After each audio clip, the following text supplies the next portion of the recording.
You're traveling through another dimension. A dimension not only of sight and sound, but of mind. A journey into a wondrous land whose boundaries are that of imagination.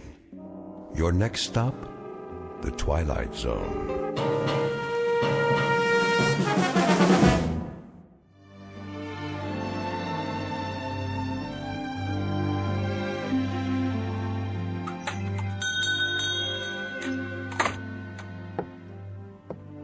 Morning, Mr. Castle. Hello, Ned.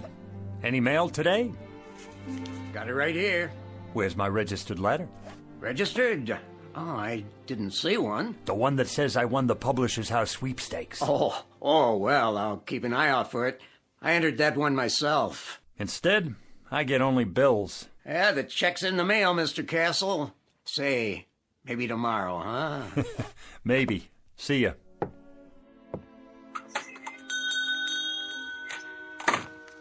Another bill, and another, and another.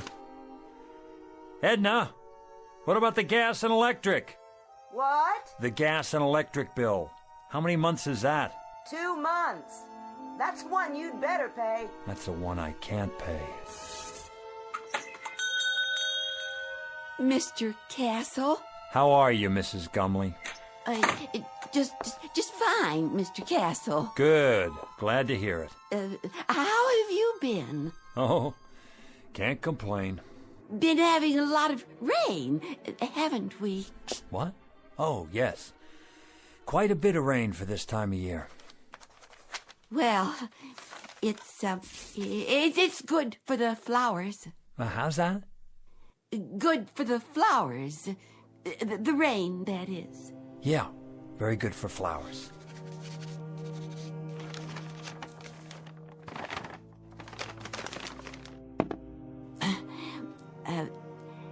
An heirloom today, Mr. Castle. An heirloom, Mrs. Gumley. You don't say. Oh, yes, Mr. Castle. Been in my family for years. Has it now? Years and years. It's supposed to be very valuable. Hand-blown glass is what it is. Mrs. Gumley, it's just a plain old glass wine bottle. Do you know what it's worth, actually? Nothing. Not even a deposit. If you could find the store where it came from, that's what they'd give you. Nothing. I could let it go for $1. Mrs. Gumley, if I could spare $1, I'd give it to you. Believe me, I would. But things have been rough here. The pawn shop business isn't what it used to be. I'm so in debt myself that... I see. Wait a moment. Yes.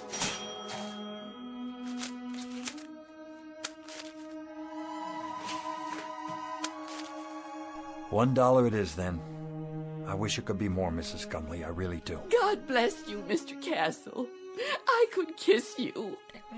Stop that now. It's nothing. You're a wonderful man. Good luck to you. And to you. Better days for all of us. Mr. Castle, it's not an heirloom, you know. I found it in a garbage can. It's just a dirty old cheap glass bottle. Please forgive me for lying to you. That's all right, Mrs. Gumley. Who knows? Maybe it'll turn out to be an heirloom. We'll just have to wait and see.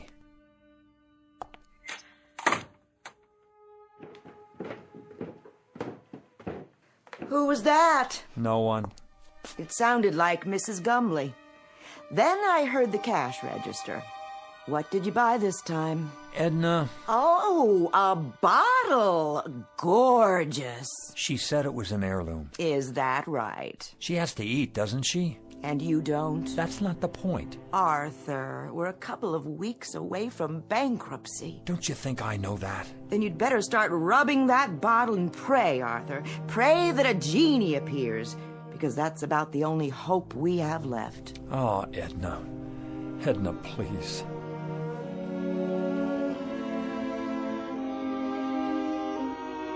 Mr. and Mrs. Arthur Castle, suspended in that brief fragment of time before fate comes out of a bottle. Mr. and Mrs. Arthur Castle, gentle and infinitely patient people, whose lives have been a hope chest with a rusty lock and a lost set of keys. But in just a moment, that hope chest will be opened, and an improbable phantom will try to bedeck the drabness of these two people's failure-laden lives with the gold and precious stones of fulfillment. Mr. and Mrs. Arthur Castle, standing on the outskirts and about to enter the Twilight Zone.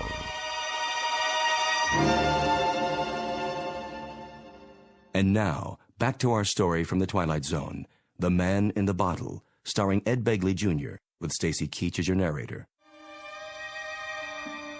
Here, give me the bottle straight into the trash with it. If you won't do it, I will. Wait, it's worth a couple of cents. A couple of cents, Arthur. A couple of cents. We've got more creditors than we've got cheap watches. You promised me no more handouts. Look, Edna, maybe all that's left for me is to try and find someone who I can feel sorry for. Can you understand that? I need to feel that I'm doing something of value. Maybe a man can be a failure for only so long, and then it catches up with him.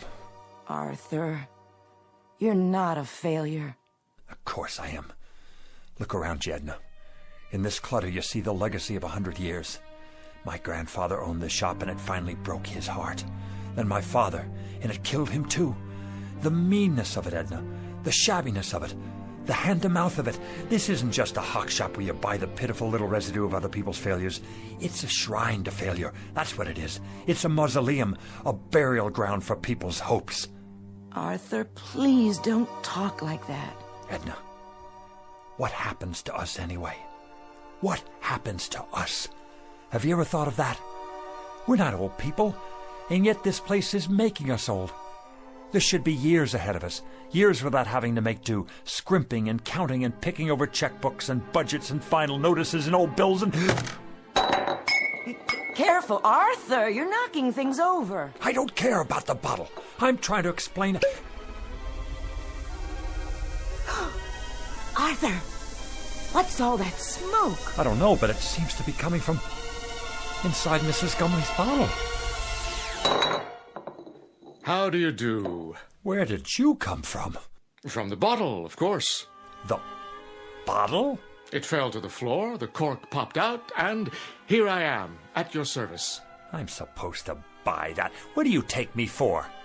Rather than go into any lengthy generic explanation of my existence, suffice it to say that I am here, and I am, in fact, a genie. In a business suit, with a derby hat and a walking stick.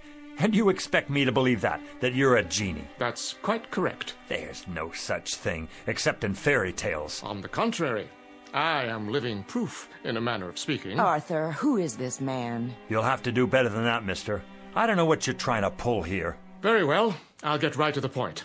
I can offer you 4 wishes with a guaranteed performance. 4 wishes? Aha! You got that wrong. It's supposed to be 3. In every book I ever read, it was 3 wishes. Better get your story straight. That's a myth, I'm afraid. Oh, they may have offered only 3 in the beginning. But for some time now, 4 has been the operant number. Some considerable time. It's proven to be the most effective option. Think about it. Too few, and a person may waste the opportunity of a lifetime, so to speak. Too many, and, well, the possibilities can get out of hand. Frivolous, in other words. The opportunities tend to cancel each other out, if you see my point. You've got your answers down, I'll give you that. I think I better sit. Well, Mr. Castle, Mrs. Castle, what do you have in mind? Arthur, I don't understand. What's happening here? Don't worry, Edna. The bottom line is he's a con man. He has to be. But I see him. Don't you? I don't know what I see. Could be some kind of hypnotist or something. Remember that guy on television? He made an elephant disappear. Child's play. Smoke and mirrors. You're telling me you're not a magician? Nothing of the sort. I grant 4 wishes to the owner and then go back inside the bottle for a century and a day. 100 years. Inside a bottle. Plus 1 day. A nice touch, don't you agree? Until a summons comes from the next owner. What if there isn't another owner? But, my dear fellow, there must be. Consider the span of a man's life. 70. Isn't that the tradition? So let's say nobody calls you. Or it's the wrong day. Ah, you've hit the nail on the head. I've learned to cultivate patience. beyond anything you can possibly imagine. All of which means you're extraordinarily lucky today, as am I, in a manner of speaking. Maybe he's from the lottery. We didn't play the lottery this week, Edna. Just as well. The odds are quite unrealistic. What I'm offering you transcends any lottery the world has ever known. They're strictly nickel and dime operations in comparison. I have to think this over. Take your time. Interesting shop you have here. Chinese vases, Tiffany lamps, bric-a-brac of every sort. Mostly imitation, of course. No offense. Nonetheless, I have the distinct feeling I've seen some of these items before. How could you if you haven't been out of the bottle in 100 years? I meant the originals. The originals? How old are you? If I told you, you wouldn't believe me. Nice silver cigarette case. Faux Victorian, isn't it? My uncle's. He passed it down from his great-uncle, who bought it in Liverpool in 1914. Is that what he said? How much? Take it. Get back to the subject. What else about the wishes? Oh, yes. Now, I think the business at hand is for you and Mrs. Castle to decide the nature of your 4 wishes, keeping in mind, of course, that each wish is irrevocable. Once made, it is fulfilled, and once fulfilled, it is a matter of record. It can only be altered by yet another wish. Clear, Mr. Castle? Clear enough. I think we better call the police. Why not wish for them? I can bring you Scotland Yard, the Federal Bureau of Investigation, or every bobby in the City of London. That won't be necessary. Is it the police you want? No. That's not what we'd wish for. Arthur, are you out of your mind? Go ahead, Mr. Castle. You were saying? Well, if I had a wish... You believe him? Just for the sake of argument, let's say that I wanted that broken glass in the case over there. Let's say I wanted it to be fixed. The glass display case? Unless that's too hard for you. I broke it cleaning up the other day. One whole side is cracked. Is that all? It's too expensive to replace and impossible to glue together. Impossible. Would you like to make it official, Mr. Castle? Arthur, be careful with this man. You don't know what he's after. Well, Mr. Castle, is that your wish? Yes, that is my wish. I want the glass in the case to be repaired. Very well, then.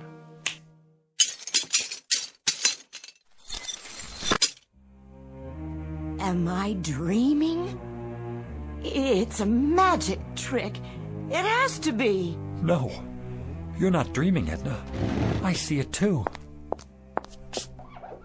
It's like new. How did you do that? Next. What? Well, Mr. Castle, you have 3 wishes left. 3 wishes. 3. Edna, 3 wishes. Anything we want. Think, Edna, think. What do we want? Why, I don't know. I asked you to think. I'm frightened. A new shop, Edna. An expensive shop on 5th Avenue. We could have that just for the asking. But Arthur... Or travel. Take trips. We could see the places we could never afford to visit, like Paris or Rome or even the South Seas. We could take a cruise around the world, first class. Surely there's a catch. Or money. $100,000. $200,000. $1 million. We wouldn't have to grub anymore. We wouldn't have to sit here and waste our lives away. Arthur, it isn't right. There's something unholy about it. Clothes, Edna. Expensive clothes. Jewels. A beautiful house. No more worries for the rest of our lives. Are you sure? Edna, we don't have to rot away here. We can have anything we want. Anything, Edna. Money. Money? The simplest of all requests, Mr. Castle. Simple. For you, maybe. How much would you like? In what denominations? Edna, how much do we want? I don't know. I just don't know. $1 million. That's what we want. $1 million. In what form? Gold? Silver? Of course, there are market fluctuations in precious metals, so there will naturally be an element of risk.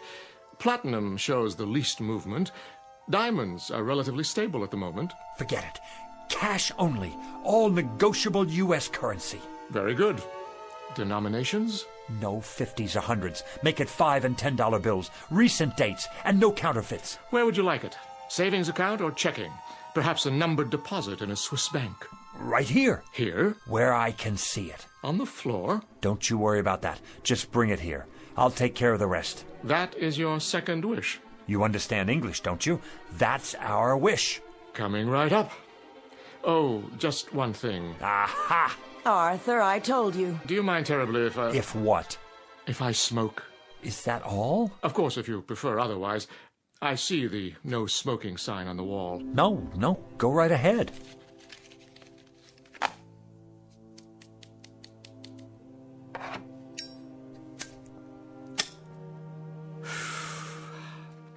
Very well. Now then, Mr. Castle, where were we? Ah, yes, I was about to say, ask and you shall receive. What's that? Where's it coming from? What is it? It's money. Look at it. A rain of money. Edna, $1 million, Edna. $1 million.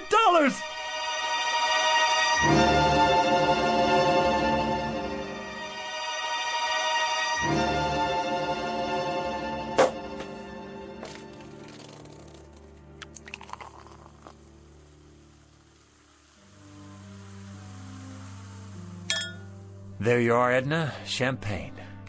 I think I've had more than enough. I suppose you're right. How can I work if I have a hangover? Well, you could take the day off. Edna, you're a genius. Why didn't I think of that? We both could. Close up the store and... And what? I wouldn't know what to do, would you? Well, let's see now. It's a beautiful day. We could take a walk together in the park. Oh, Arthur, I'd have to get dressed up, and I don't have any comfortable shoes. Or we could go to a restaurant. Any restaurant at all. But we've already had lunch. Then we could take in a film downtown, or a play, a musical. Do you know how many years it's been since we did that? And leave all this money out like this? I don't think that would be a good idea. So, we're prisoners here. We can't go anywhere, do anything, for fear that someone might steal it from under our noses. What good is it? Oh, Arthur, we can put it in the bank. That's tomorrow. The bank's closed now. Unless... What are you thinking? Call your brother on the telephone. Tell him to come over here. He needs money for his operation, remember? Oh, I like that idea. And while you're at it, call Avritton, the butcher, and Mrs. Tiola, and the checker at the market. And that nice girl at the bank. And the dry cleaner. And here, look in the book. All our old customers, the ones who can't afford to get their valuables out of hock. Call them all, every one. What will I say? Tell them we need their help.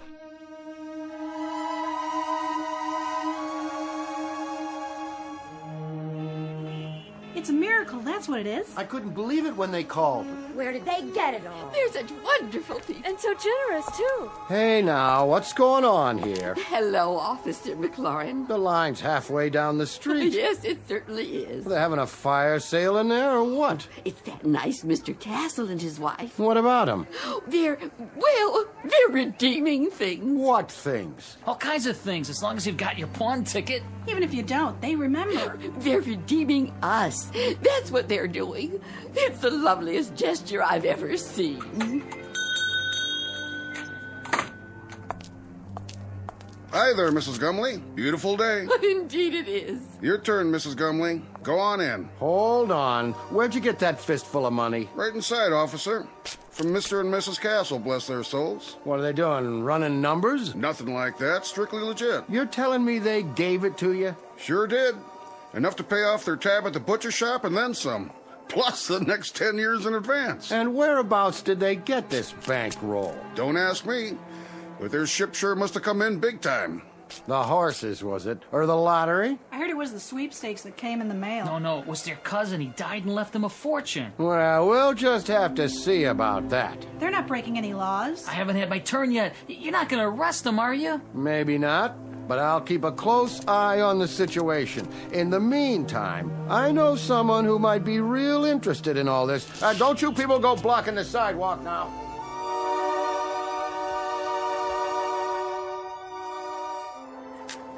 Here you go, young man. Pay off that mortgage now. I will. And then go have yourself a ball.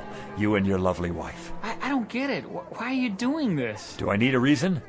Every time I come in your gas station, you look under the hood. Oh, that's nothing. Check the air and the tires, all of it, without my asking. I say that's worth something. It's worth a lot these days. Well, thanks, Mr. Castle. Bye now. Who's next? Mrs. Gumley, how are you? Very well, thank you. Here, you take this now. I want you to have it. So much. Don't you worry about it, Mrs. Gumley. Anything you need, anything at all, you come to us. There's more where that came from. For you, plenty more. God bless you both. But why are you giving me this money, Mrs. Castle? Why? Because you're so bright and cheery every time I'm in the market. Oh, Mrs. Castle, thank you. You put this in the bank now for when you get married. And for you, Mr. Jacks? And you too, Mrs. Tiola. You have a nice day now.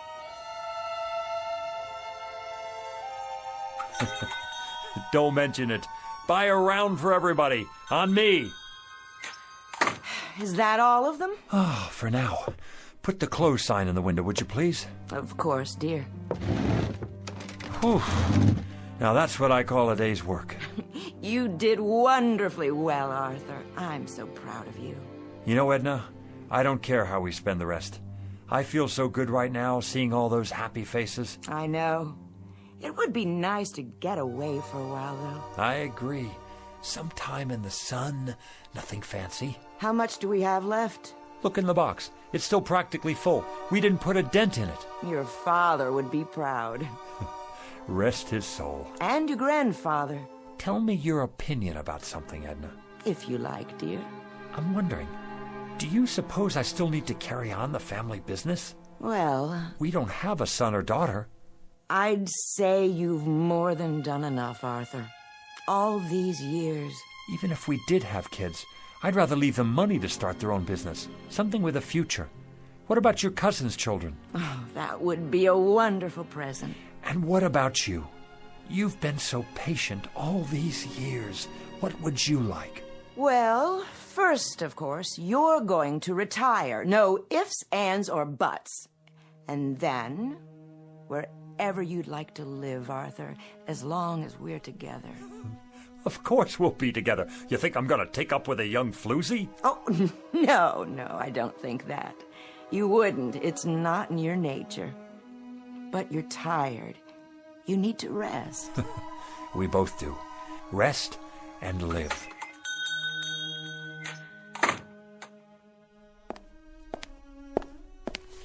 Yes. Good afternoon, Mr. Castle. Do I know you? Let me see. Harry Joy's son. I don't believe we've met before. Wait. Stu Wintner's nephew. That's it. Not quite. Are you from the life insurance company? Because if you are, we've got your payment right here. Just let me count it out for you. In cash. Is that all right? That's not necessary. Or we could write you a check just as soon as we make a deposit. And quite a deposit it will be by the looks of all this. I told you, Arthur, we should have put it away. Let me give you my card. Internal Revenue Service. That's correct. There's a matter of an income tax, Mr. Castle. You just send us the bill and we'll pay it. But send the bill in a hurry, would you please? My wife and I will be taking off for Europe very shortly. Oh, could we? Consider it done. Where would you like to go first? The Eiffel Tower, an African safari, waltzing in Vienna, perhaps? Dancing. We haven't been dancing since I don't remember. Dependents? Just a few details for the record. Ask away. We have nothing to hide. How many dependents can you claim? The whole neighborhood. They don't count.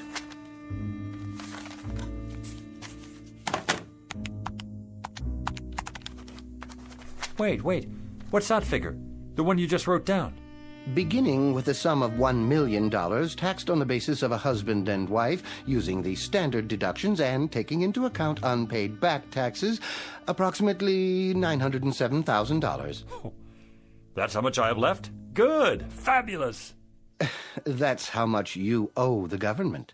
I beg your pardon? In addition, there's a state income tax involved, which, using thumb rule, would come to a rough figure of $35,000. You mean hundreds, don't you? Then there will be a matter of a 5% penalty. For what? If you fail to file a declaration within 30 days of today's date, but I'm sure you won't let that happen. The whole thing will amount to about, roughly, mind you, let's see here, $942,640. Arthur, we've given away a lot of money already. I'll figure out how much.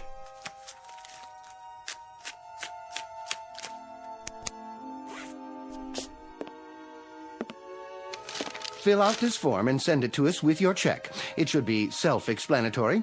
If you want to use the installment plan, we'll send you a statement after your records have been analyzed. Mr. Castle?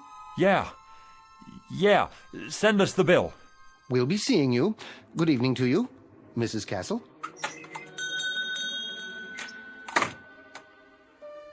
I wonder if we can appeal it. Help me, Edna. You take this pile.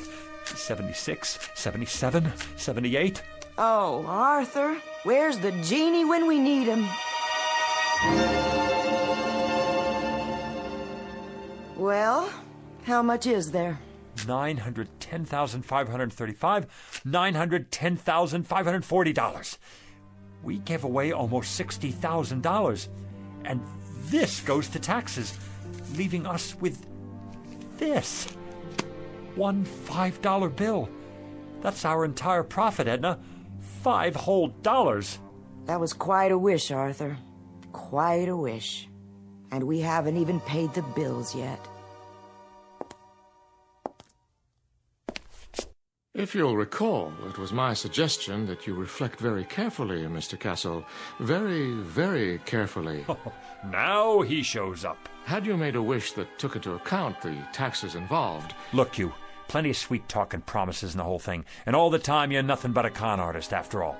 This time I want the $1 million, but I want it after... Arthur, no more money. You've got to wish for something else. Oh, something else then. A new store. A chain of stores. They could burn down 1 hour after we get them. Success? Be careful, Mr. Castle. Success is a pretty broad term. He's right. You can't wish for success. I've got it. How about 10 more wishes? Or 20, or... Very clever, Mrs. Castle, wishing for more wishes. But I'm afraid that isn't permitted. Frankly, I'd be afraid to have you try it for fear of the consequences. What consequences? Why do you have to keep losing your temper? Why can't you think about this thing carefully and then come up with Well, you're no help to me, that's for sure. Here we stand in the middle of this crummy little pawn shop with the whole world out in front of us and anything to wish for that we want. Anything. And you just stay on my back and... Stop it! This doesn't sound like you. Not like the man I married. Not at all. Edna, what's happening to us? What's really going on here? Oddly enough, this is the normal pattern that seems to be generally followed. Great excitement, great emotionalism, and strangely enough, hard to believe though it may be, only a modicum of happiness. Well, you've got cheap customers here. Our price is no longer so high. We're people who haven't had much happiness. People who've carried a crummy hock shop on their backs all their lives. What, Edna? Tell me, what do we wish for? I don't know, Arthur. I just don't know. What about it? What can I wish for now? What can come to me without tricks? Without tricks? I question the semantics here, Mr. Castle. There are no tricks involved. There are simply normal and understandable outgrowths and conditions that go with any windfall. No matter what you wish for, you must be prepared for the consequences. What sort of consequences? Nothing more than cause and effect. Consider, for example, what happens when you throw a stone into a lake. The stone sends out ripples in the water. After a while, these ripples reach the shore. The bigger the stone, the bigger the ripples. And if the stone is large enough, you'll get a wave of water, even a tidal wave that could sweep you off your feet. It all depends on how much you disturb the way things were to begin with.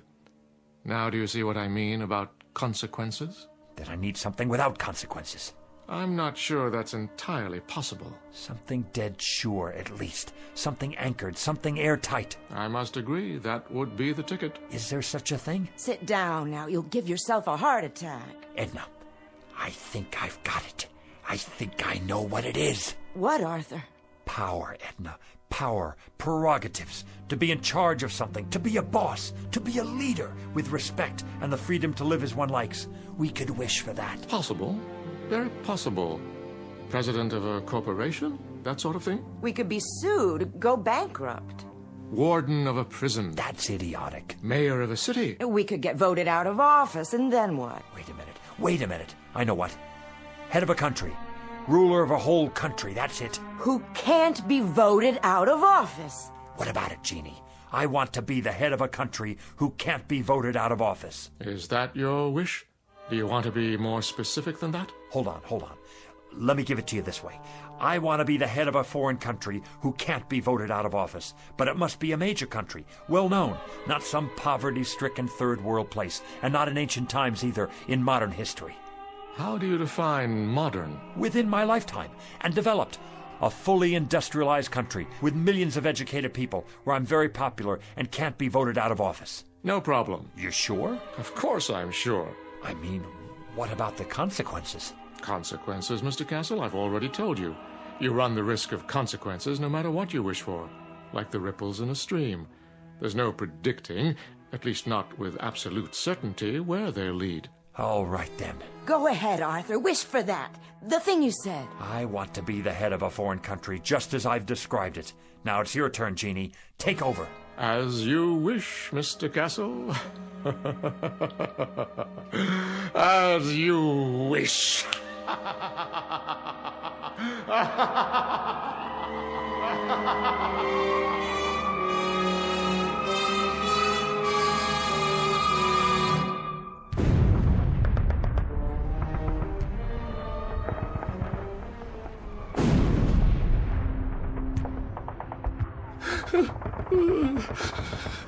You'll forgive me, sir. Yes? I have not slept in 3 nights now, but the situation is as I described. The first Ukrainian army has cut us off from the south. There's no sign of Wenk's reserve army. There is no reserve army. We are simply doomed. There is no hope for us. From now on, it is just a mass suicide. Did you hear what I said? They are already in Berlin. What about it, Führer? Führer? What do you want to do? Why do you call me that name? Here is what you asked for. Very quick and very painless, mein Führer. And we have the gasoline for you and Miss Braun. When you're finished. Head of a country. Can't be voted out of office. It's the end of the war and I'm in a bunker and I'm... Heil Hitler! It's almost the end. I've given them the poison. We'll take their bodies out into the courtyard and burn them when it's finished. Have the gasoline ready. I won't take the poison. I wish I were back where it all started. I wish I were Arthur Castle again. Oh, Arthur, you've broken it. What? Broken what? The bottle Mrs. Gumley brought in. Why? I have, haven't I? Not poison, an old wine bottle. Let me sweep it up for you. I can do it. It had no value anyway. No value at all. I'm here. My final wish. I'm really here now. Where is he? Where's who? You know who I mean. The... And why would he be here? You've had your 4 wishes, remember? No, yeah. Well, I guess I'm a 4-time loser. What do you expect? I just wish he doesn't come back. I wish... There you go, wishing again. Right. Why should I? Why did I? Look at what we have here, Edna. We have a business that's been in my family for 3 generations. And each other. We have each other. I'm going to stop wishing for a while. You know, Edna, I can't afford a brand new life. Neither can I. I think I'll just give the old one a new paint job. Do you know something, Arthur? I think that's a very good idea. What is it? Look, your first wish, the glass case, it's not broken. It's still repaired. So we came out ahead after all. Nothing's ever a complete loss, is it? Careful, Arthur, with the broom handle. Well, we were ahead. Now you have more glass to clean up. You know something? I don't mind cleaning up any of it. Not at all. In fact, not at all.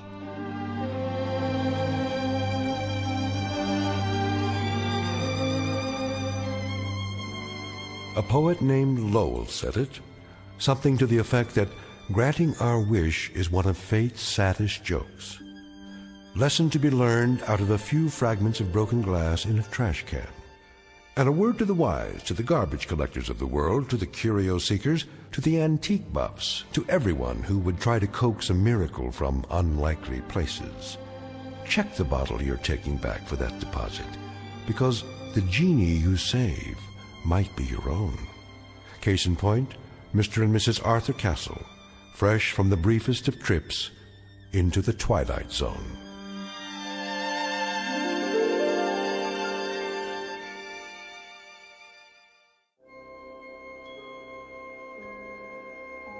Hi, this is Carl Amari, producer of the Twilight Zone radio dramas. I'd like to take a moment to tell you about our official website at twilightzoneradio.com, where you'll get the latest news and information on these Twilight Zone radio dramas. Plus, at twilightzoneradio.com, you can digitally download 3 free episodes or any of our episodes for only $1.95 each. In this age of ever-changing technology, we've decided to make these episodes instantly available to you by making the Twilight Zone radio dramas a digital download-only series. This means that this series will no longer be offered on CD. The CD collections at our website are now being offered while supplies last at buy one, get one free. So be sure to get your favorites before they're sold out. Be sure to visit us often, and I'll see you in the zone.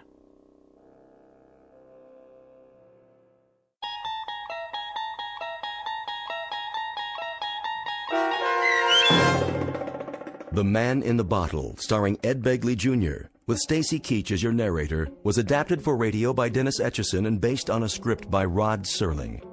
Heard in the cast were Linda Ryder, David Darlow, Guy Burrill, Rosalind Alexander, Richard Hensel, Rich Komanek, Carl Amari, Diane Trice, Irene Olsen, and Richard Shavson. To learn more about the Twilight Zone radio dramas and to obtain audio cassettes and CDs of these programs, visit our website at twilightzoneradio.com. This copyrighted radio series is produced and directed by Carl Amari and Roger Wolski for Falcon Picture Group. Doug James speaking.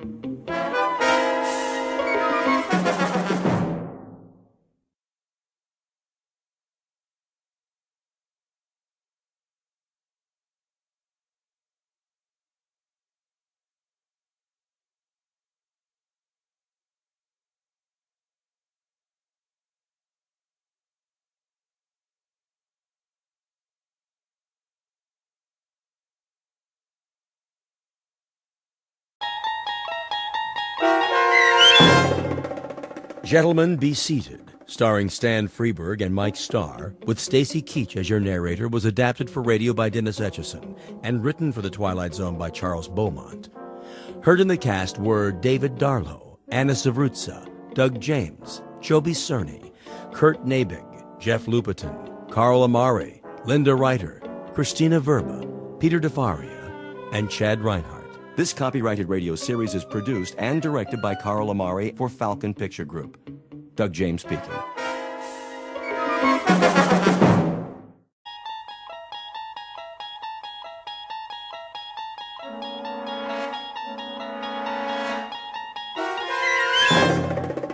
You unlock this door with the key of imagination.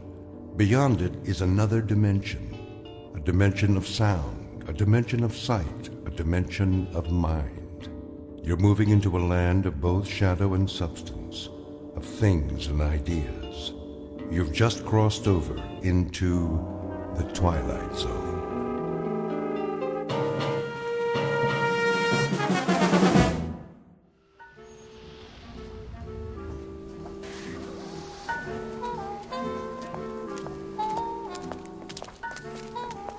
Welcome to the Madison Avenue track. Step onto the moving sidewalk. Single file, please. No pushing or shoving. The time is 8:37 a.m. Excuse me. Certainly. I'm in line here. Yes, of course. I was next. I don't believe... I have to get to work. Do you? We all do. If you don't mind... Make room, please. I'm late. The line starts back there. Are you being rude? Why, no, I don't think I am. But if we all enter the pedwalk at the same time... You stepped on my toe. That wasn't me. I believe it was. I believe that's the imprint of your heel on my shoe. If it were, you'd have even worse fallen arches. I don't appreciate that attitude. I have a suggestion. If we all go barefoot, there'd be more room. You know, more foot space per square inch. Squeeze in heel to toe, so to speak. Why, I never. Of course, if someone fat comes down too hard, those little piggies would suffer, crying, wee, wee, wee, all the way home. Or to work, as it were. Your remarks are most distasteful. Not making a joke, is he? No, I assure you. He was. Completely inappropriate. Yes, indeed. This is a serious world we live in. No place for that sort of thing. None at all. I've a good mind to report him. I give you my word. I would never make a joke about anything. That's better. Unless someone weighs over, say, 250 pounds. It'd be hard to take that lightly. Did you say something? Me? You. Not at all. Well, see that you don't. Absolutely. I should hope so. You have my word. Some people. Not another syllable. You gave your word. Positively. These are serious times. For serious people. It's a necessity. With all that's going on in the world? I couldn't agree more. Well, then, see that you do. My lips are sealed. Madison Avenue, next corner. Step off the moving sidewalk. Single file, please. No pushing or shoving. The time is 8:39 a.m. Excuse me. I have to get to work.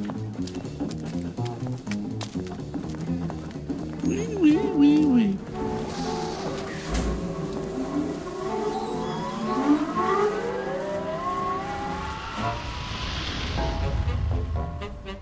Welcome to the world of the future. The time? A mere 20 years from now, give or take a few. The place? New York City. The man with the chuckle is Mr. James Kincaid, employee of the Spears Research Laboratory in Manhattan. A typical 21st century American, on the outside anyway. On the inside, however, it's a different story. Mr. Kincaid doesn't fully appreciate that fact, at least not yet. He doesn't dream that one involuntary sound, one little chuckle, has already set him apart from his fellow workers.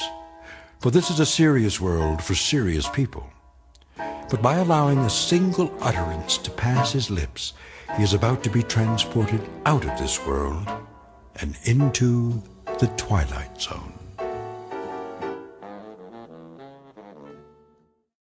And now, The Twilight Zone and our story, Gentlemen, Be Seated, starring Stan Freberg and Mike Starr, with Stacy Keach as your narrator.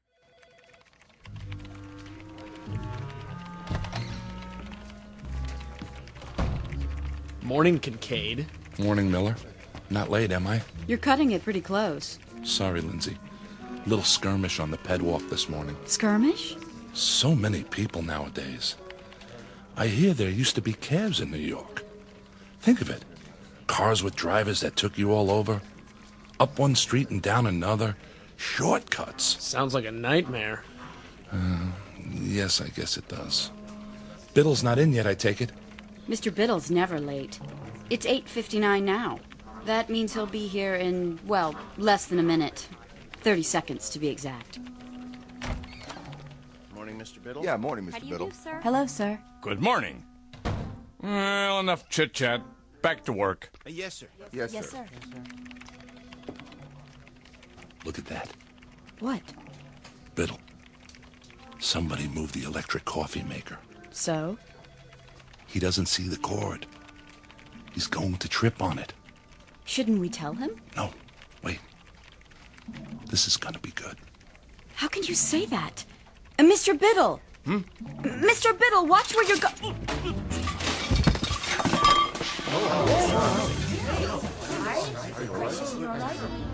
Oops.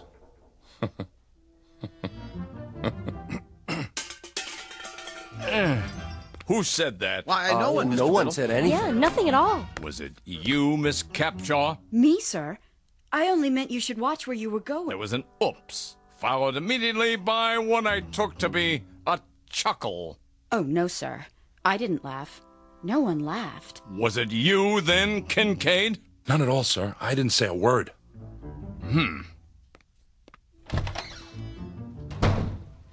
Are you crazy? Pardon?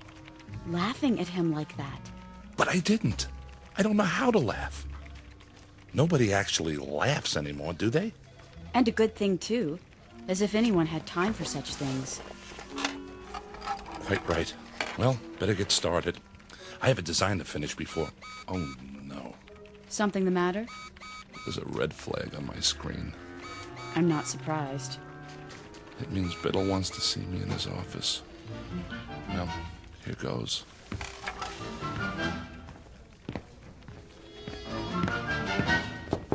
Yes. Kincaid here. Come in. You wanted to see me, sir? Sit down. I could come back later if you That want... chair right there. Yes, sir, Mr. Biddle. I suppose you're wondering why I called you in. Not really. What? I mean, yes, I am. What was that? The door. I locked it so we won't be disturbed. Is that necessary, sir? Cigar? Beg pardon? A cigar. They're quite good. Oh, I don't smoke, sir. Pity. I have them made special. I thought there was no smoking in the building.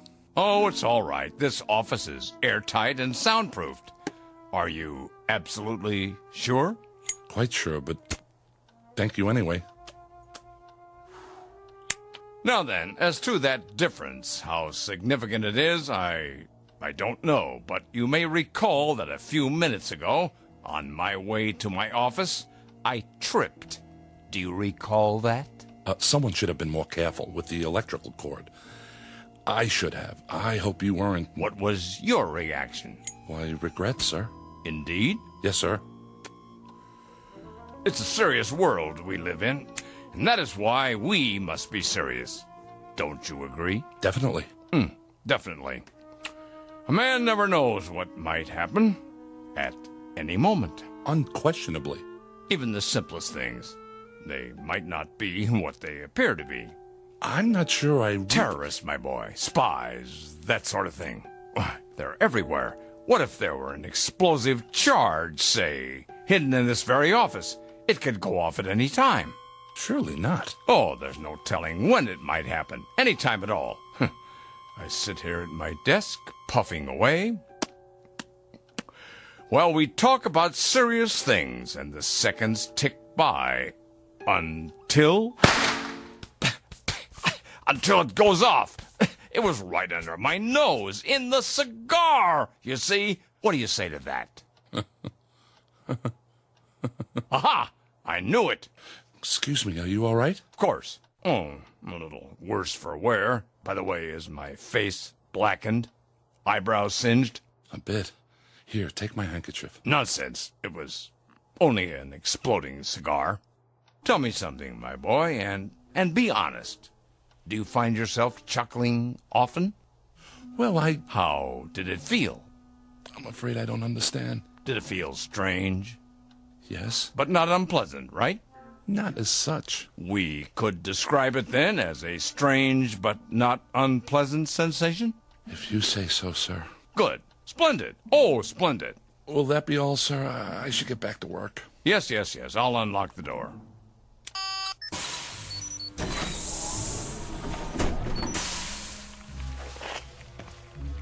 Thank you, sir. Look at them out there. Pardon? Do you see any smiles, Kincaid?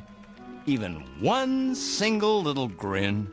No, sir. And do you know why? Because they've forgotten how, that's why. Note the emptiness in their eyes, the deadness. the utter nothingness. Like machines, Kincaid. Machines! Circuit boards with legs. I don't understand, sir. Not as yet, perhaps, but soon. Oh, my boy, if there ever is to be joy again in this world, and love, and happiness, and laughter, especially laughter, it's going to depend on you and those few like you. Oh, trust me on this. Me, Mr. Biddle? And now, a report from the executor. It's the morning report from Washington. Eyes forward on the big picture. Isn't he handsome? Just like on the posters. All right, everybody. Stand up. He's gonna speak. Citizens, I greet you. It pleases me to report that our gross national product is up 2.3% over a similar period last year. However, that is far from the goal we have set. The goal we promised ourselves. Kincaid, I have one more question for you. Yes? Why do firemen wear red suspenders? I don't know, sir. You will, poor boy. You will. Tonight. And waste is the cardinal offense, as we know all too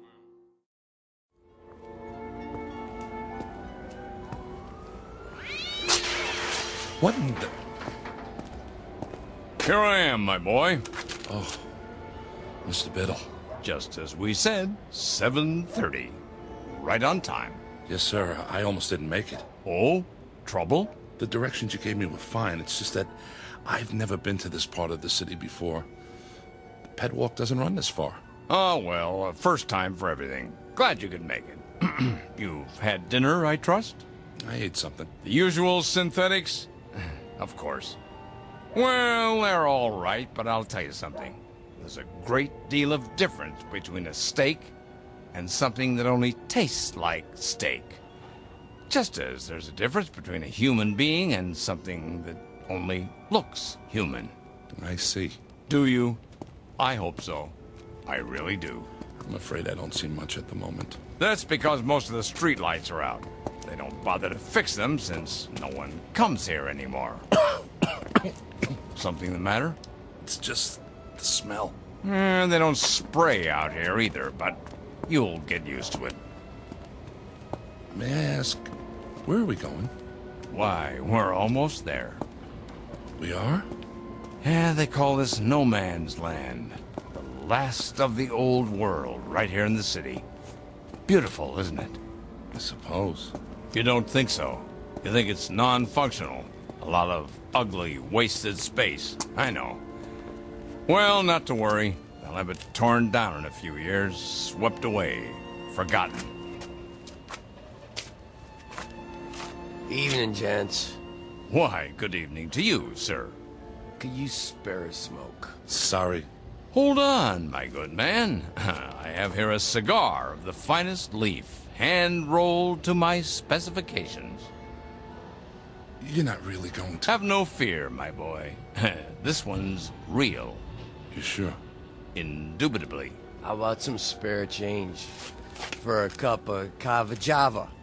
Don't press your luck. Thank you. Thank you kindly. Blessings to you, mister. To the both of you. Plenty of unhappiness here, James, but plenty of happiness, too. Stand here a moment. Come on, close your eyes. Can't you almost hear the crying and the laughter? Don't move your head, please. What are you doing? Just a handkerchief. A simple blindfold. What? Nothing to be alarmed about. Just a precaution. There. Can you see? No. Good. Now turn around 5 times. But why? It's necessary the first time, in case you're rejected. Now take hold of my arm. I'll lead you to the entrance. Very, very private, you know. That's it. And away we go.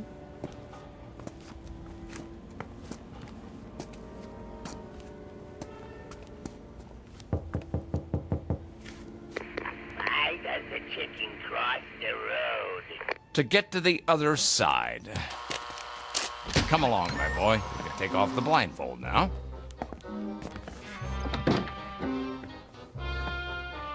Mr. Biddle, what is this place? The foyer, of course. Those two chairs, they look like thrones. What else? But, Mr. Biddle... What can I do you for? Good evening. Is he in? Let me see. Maybe yes, maybe no. Tell him number 709 is here with the recruit. Alrighty then. Try not to miss me while I'm gone. In the meantime, gentlemen, be seated. Who's that? What does it look like? A clown, of course. Well, you heard him. Sit down. I recommend the chair on the left. You say so. There. Feel better? I suppose. My turn now.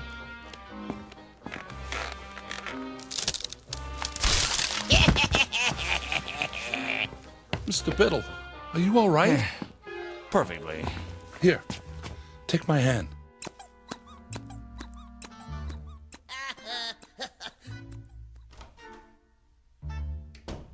I'm disappointed in you, Kincaid. You are? Didn't you find that the least bit funny? Just now when I went sprawling? No, sir. You could have been hurt. Oh, James, please. Try. Don't tell me you've forgotten how to laugh. Not you. I was so sure. Sir, if you'd only explain to me... No, there's too much explaining in the world and not enough laughing. We're all turning into a race of machines. Cold, efficient, heartless machines. Ta-da! Who are you? Feast your eyes. Ever seen the smug before, huh? The executor. He does wonders with makeup. For a court jester, that is. The face doesn't quite go with that three-pointed hat. What's the matter? You don't like it? I didn't say that. Then I guess the yoke's on me. Well, don't just stand there with egg on your face. What goes up the chimney down but not down the chimney up, huh? Quickly. I don't understand the question. Would you repeat it? Too late. Timing is everything. Go on, tell him. An umbrella. What? An umbrella. I don't know, Biddle. I'm very dubious. He chuckled. So you say. I haven't heard anything.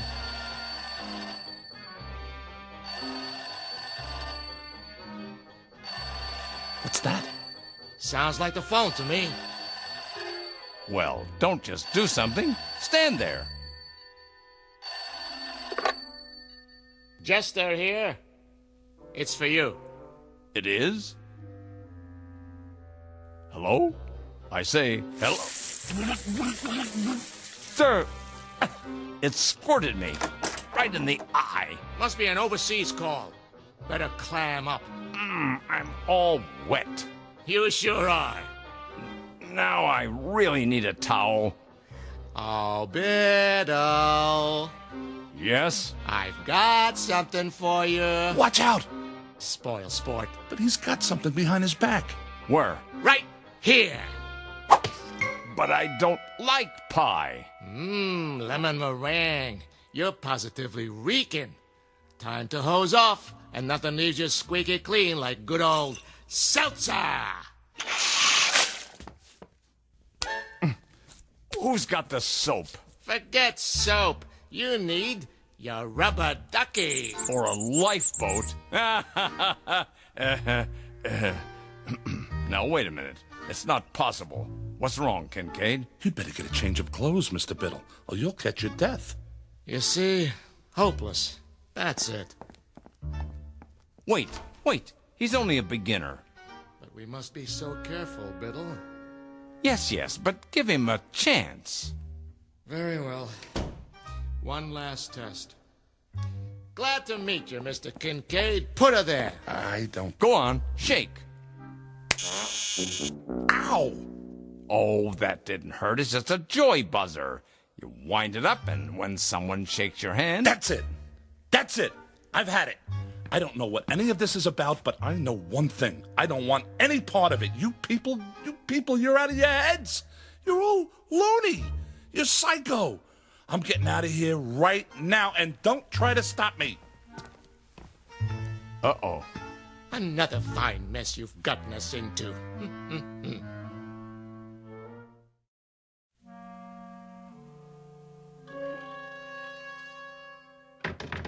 Let me out of here! You see? A motion. I'll admit that's encouraging. James, this way out.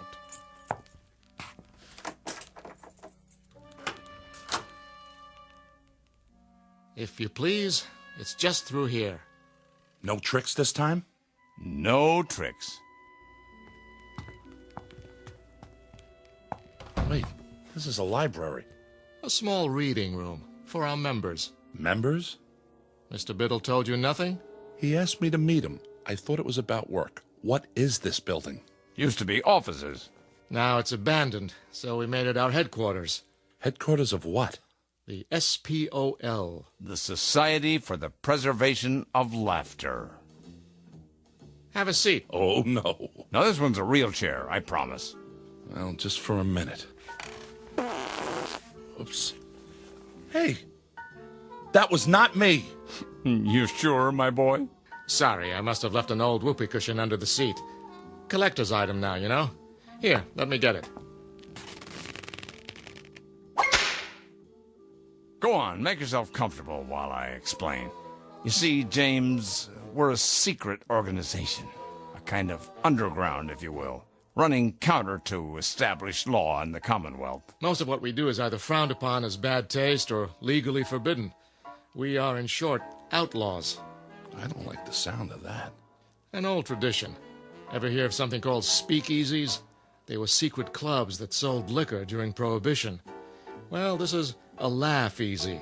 All these books, the posters on the walls, Laurel and Hardy, the Three Stooges. Who are they? All great clowns from the past. There's Perot, Punch and Judy, Bozo. We try to keep the tradition alive.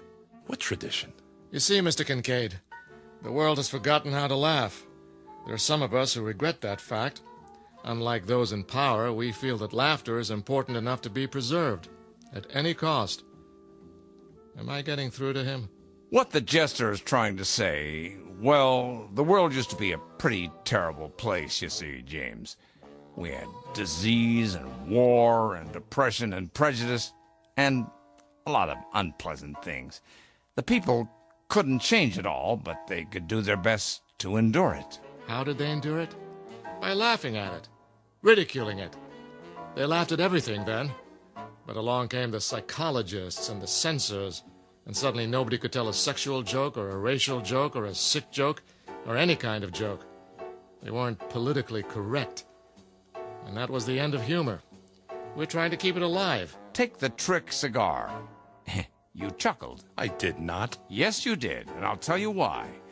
Because a figure of authority became ridiculous. Understand? Oh, James, try. A laugh cannot be forced, Biddle. You should know that. I do, but... Let's get to the main test. It's just through here, the last door. Everything should be ready. No false laughs now. We can spot them a mile away. Understand?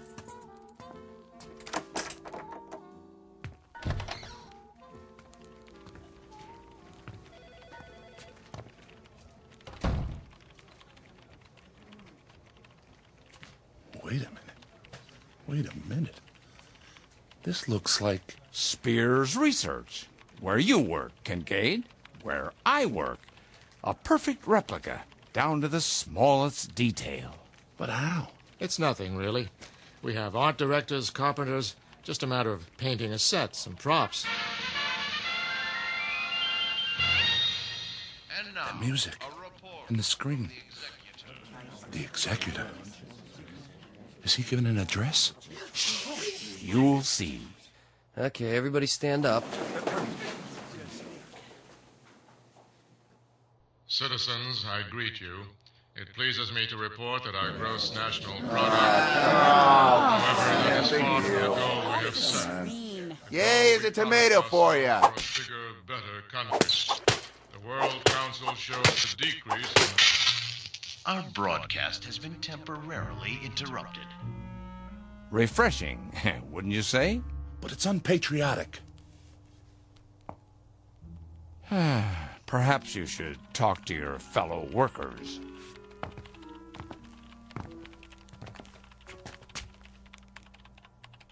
Miller? Is that you? Who wants to know? It's me, Kincaid. But how? A rubber mask. Realistic, if I do say so.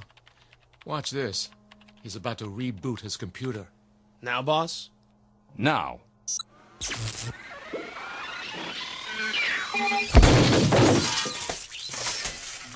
Well, Kincaid? Well, what? His computer, man. It blew up in his face. What do you say to that? Computers are awfully expensive. The World Stock Exchange Terminal. It's just come online. But Wall Street's closed for the night. They're open in Tokyo. Watch.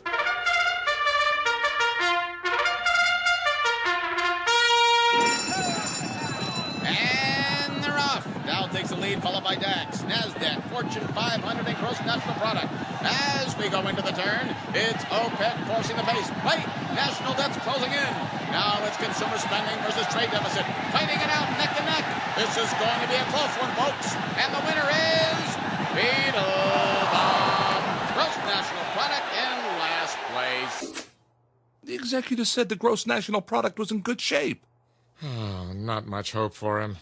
One more angle. Try this.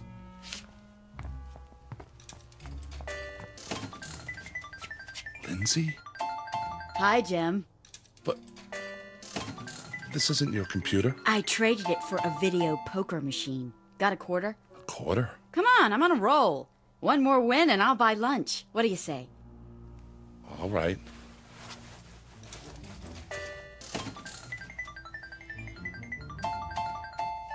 Jackpot. I hit it, Jim. Or rather, we did. How about lunch? In Paris. We can take the rocket shuttle and be back before Biddle knows we're gone, okay? I don't know. The French have been very un-American lately. James, get with the program, boy. I'm trying, sir. You certainly are. I need a drink. Come on, the bar's this way. I'm afraid I've done all I can. Okay, everybody. You can take your masks off now. Marcus scores, please.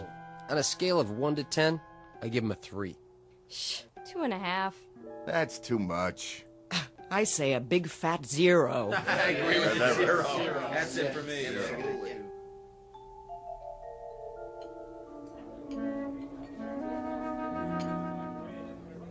What'll it be, germs? I mean, gents? Martini, double.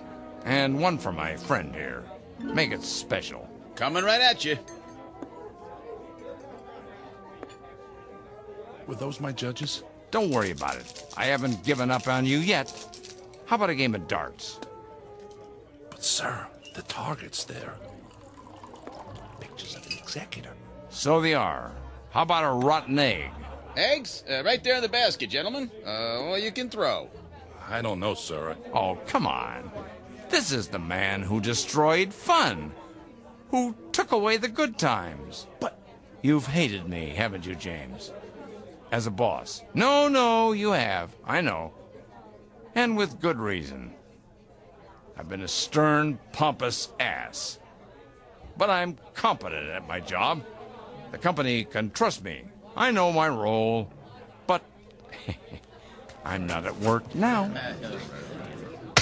Oh, good one. Yeah, good one. Right in the old schnozola. Try one? Well, okay. Good boy. Got him right in the eye. Another? If you say so. He took it on the chin. Now try the neck. That's always funny. 2 martinis. Wait, drinks first. This one's yours. Well, through the teeth and over the gums. Look out, stomach, here it comes. My glass is leaking. Of course it is. That's what's called a dribble glass. See the little slits in the side? When you tip it to drink, voila! Doesn't that tickle your funny bone? It's a start. 2 more. No problem. Here's your drinks. Thank you, my good man. Cheers. I think I'm starting to like these. Keep 'em coming. My pleasure, sir.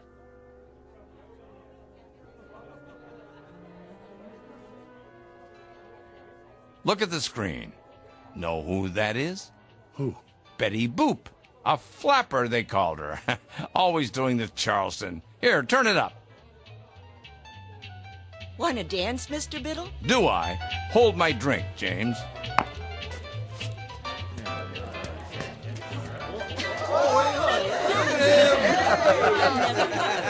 You ain't seen nothing yet.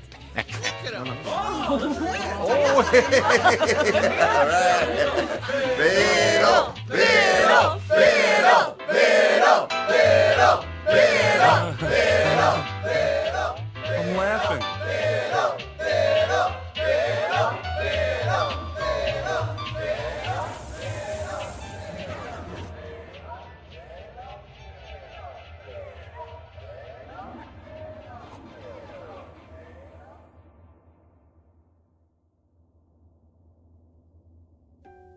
Mr. Kincaid. Did I pass? Huh? What did the judges say? If I could have a word with you outside? Tell me, I'm laughing. I must be. See? I've never felt this way before. Sorry, Mr. Kincaid. Time's up.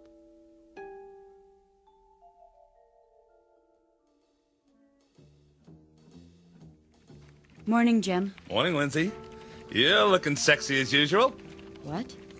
Later, alligator. We're on for Paris, by the way. I don't know what you're... The rocket shuttle? Oh, that's right. It wasn't really you. Well, I'll explain. As soon as I talk to old man Biddle. Jim, have you been drinking? After a while, crocodile.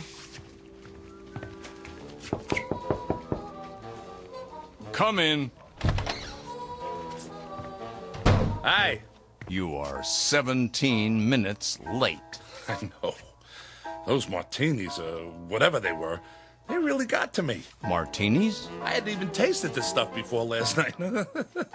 Sorry. I was pretty plastered. Who took me home? I don't know what you're talking about. About last night. SPOL. Hey, why does the fireman wear red suspenders? What? To keep his pants up! Are you sick, Kincaid? Oh, come on, Mr. Biddle. I know I was a disappointment to you, but it was also new. They're not going to hold it against me because I didn't laugh, are they? I didn't know how. But I do now. Listen.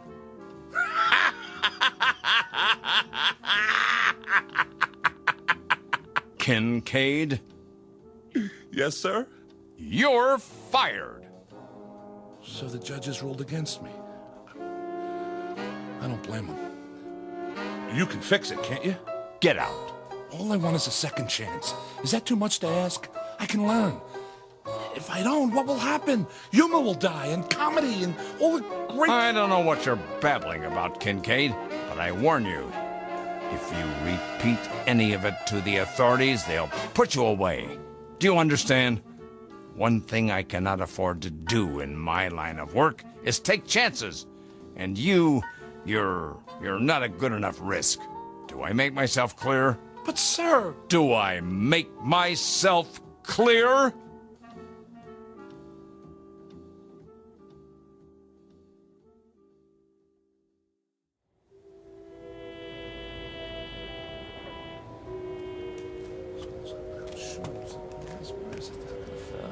Evening to you. Evening? I was wondering, can you spare a smoke? Sorry, I don't... Wait a minute. Have you ever seen me before? You? Well, no, Did you smoke a cigar last night? Oh, yeah. I think I did. Here. Get yourself a cup of Cava Java. Hey, thanks. Can I ask you a question? Yeah? Would you happen to know where it is? Where what is? The place where they laugh. That's a good one. No laughing around here. It ain't allowed, you know. I know. Well, evening to you. Yeah. See you in the funny papers. A section of the city known as No Man's Land. Mr. James Kincaid, once 39, but a lot older now. He frequents this neighborhood every night, perhaps hoping to hear the lovely, desperate sound of laughter echoing from a dark, unmarked building somewhere in the faraway reaches of the Twilight Zone. The Twilight Zone continues in just a moment. You are about to enter another dimension, a dimension not only of sight and sound, but of mind, a journey into a wondrous land of imagination. Next stop, the Twilight Zone. Hi, this is Stacy Keach. I'd like to take a moment to tell you about our Twilight Zone website at twilightzoneradio.com. At twilightzoneradio.com, you'll find the latest information on these Twilight Zone radio dramas, including behind-the-scenes photographs, plus the newest product releases, trivia contests, ways to contact us, other Twilight Zone-related info and merchandise, plus links to other fascinating websites. So make your next stop twilightzoneradio.com. Visit twilightzoneradio.com to purchase these Twilight Zone radio dramas on cassette and CD, or call toll-free 1-866-989-ZONE. That's 1-866-989-9663.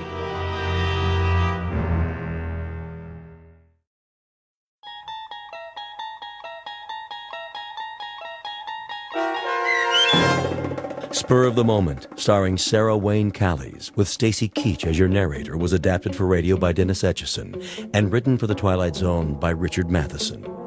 Heard in the cast were Kurt Nabig, Christian Stolte, David Darlow, Meg Thalken, Doug James, and Fernette Lebo. To learn more about the Twilight Zone radio dramas and to obtain audio cassettes and CDs of these programs, visit our website at twilightzoneradio.com. The producers of The Twilight Zone wish to thank CBS Enterprises, Carol Serling, Dennis Etchison, Dick Brescia Associates, Claire Simon Casting, Terry Jennings, XM Satellite Radio, Sirius Satellite Radio, our sponsors, and our radio affiliates for helping make this series possible.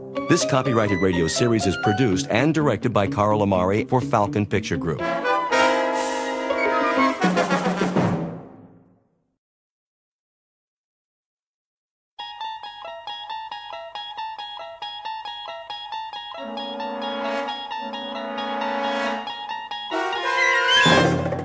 You unlock this door with the key of imagination. Beyond it is another dimension, a dimension of sound, a dimension of sight, a dimension of mind. You're moving into a land of both shadow and substance, of things and ideas. You've just crossed over into the Twilight Zone.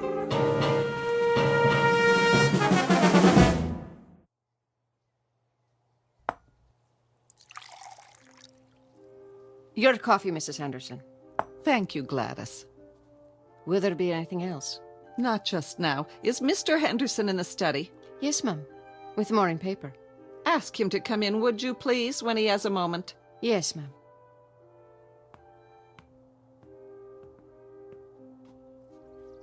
Anne, is that you? Yes, Mother. Are you going somewhere? I'm taking Kahlua out. Not now, surely. She needs exercise. Oh, I know, but... Just for a while. I won't go far, I promise. Well, be careful, dear. How long have I been riding? Why, since you were old enough to walk, practically. Then I think I can take care of myself, don't you? I only meant with the engagement party and all. That's not till this evening. I'll see you in an hour, don't worry. I'm not a child anymore. No, you're certainly not.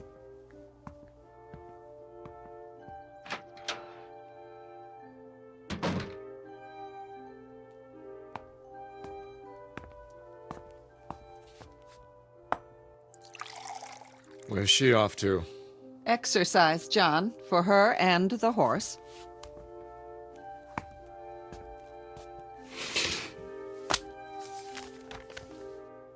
Now? But a young man is driving out from the city. We're to have lunch. She'll be back in time. That girl, always keeping him waiting. Oh, she's doing better lately, you must admit. Yes, but she's still so restless. All that energy. And then the horse may be exactly what she needs, at least until she and Robert set the date.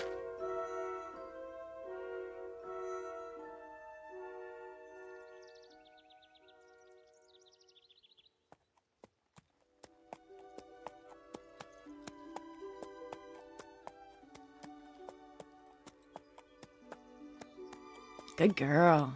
What a beautiful day, huh, Kahlua? Easy, you got nothing to worry about up here. What is it? You hear something? Where? I see, up on the ridge. How strange, dressed all in black. Who is that? Hello there? What's she doing? Hello, can I help you?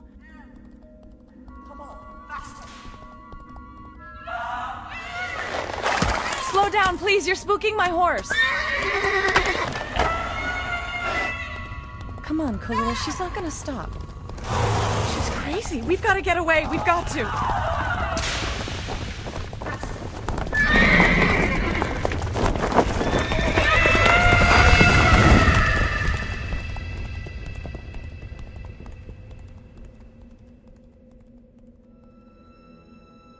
This is the sound of terror. Anne-Marie Henderson, 18 years of age, her young existence suddenly marred by a savage and wholly unanticipated pursuit. Miss Henderson has no idea whatever as to the motive for this pursuit, and worse, not the vaguest notion regarding the identity of her black-clad pursuer. Eventually, she will be given the solution to this twofold mystery, but in a manner far beyond her present capacity to understand. A manner enigmatically bizarre in terms of time and space, which is to say, an answer from the Twilight Zone.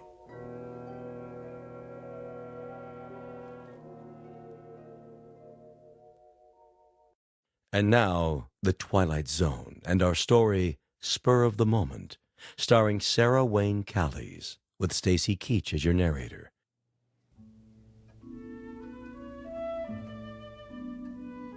She's just taken her horse out.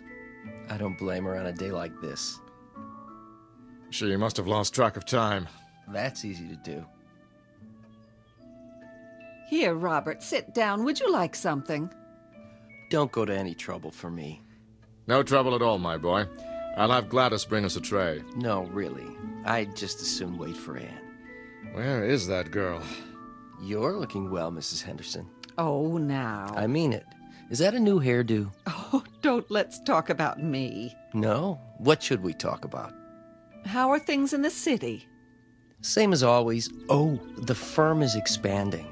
Did Mr. Henderson tell you? I think he mentioned something. A promotion may be in the air. Of course, it's not definite yet, but... Oh, that's wonderful, Robert. Dear, did you hear? Robert says he's about to receive a promotion. Well, it hasn't quite been decided. What in the name of... Will you look at that? What is it? Anne just came riding back as though the devil himself were chasing her. Really? I wonder what's wrong. Anne? Anne, what happened? Darling, you look positively terrified. Hey, what's the matter? Anne, did something... Oh, Bob! Please, tell us what happened, baby. No, you're all right. There was a woman out there. Woman? What woman? I don't know. I never saw her before. She was dressed entirely in black with a cape. It was horrible. Calm down. You're not making sense. What did she do? She chased me. Chased? She was on horseback, too, a black horse, and she chased me as hard as she could. I think if she'd caught me, she would have killed me. What? The way she looked at me, her eyes, they were insane. I'm sure of it. See here. Where was this? I don't know. Try to remember. Yes, Anne, if someone meant to kill you... John, don't you think we better... Was it where you usually ride, out beyond the meadow? I think, yes, the trail below the hills. All right, baby. I'll take care of it.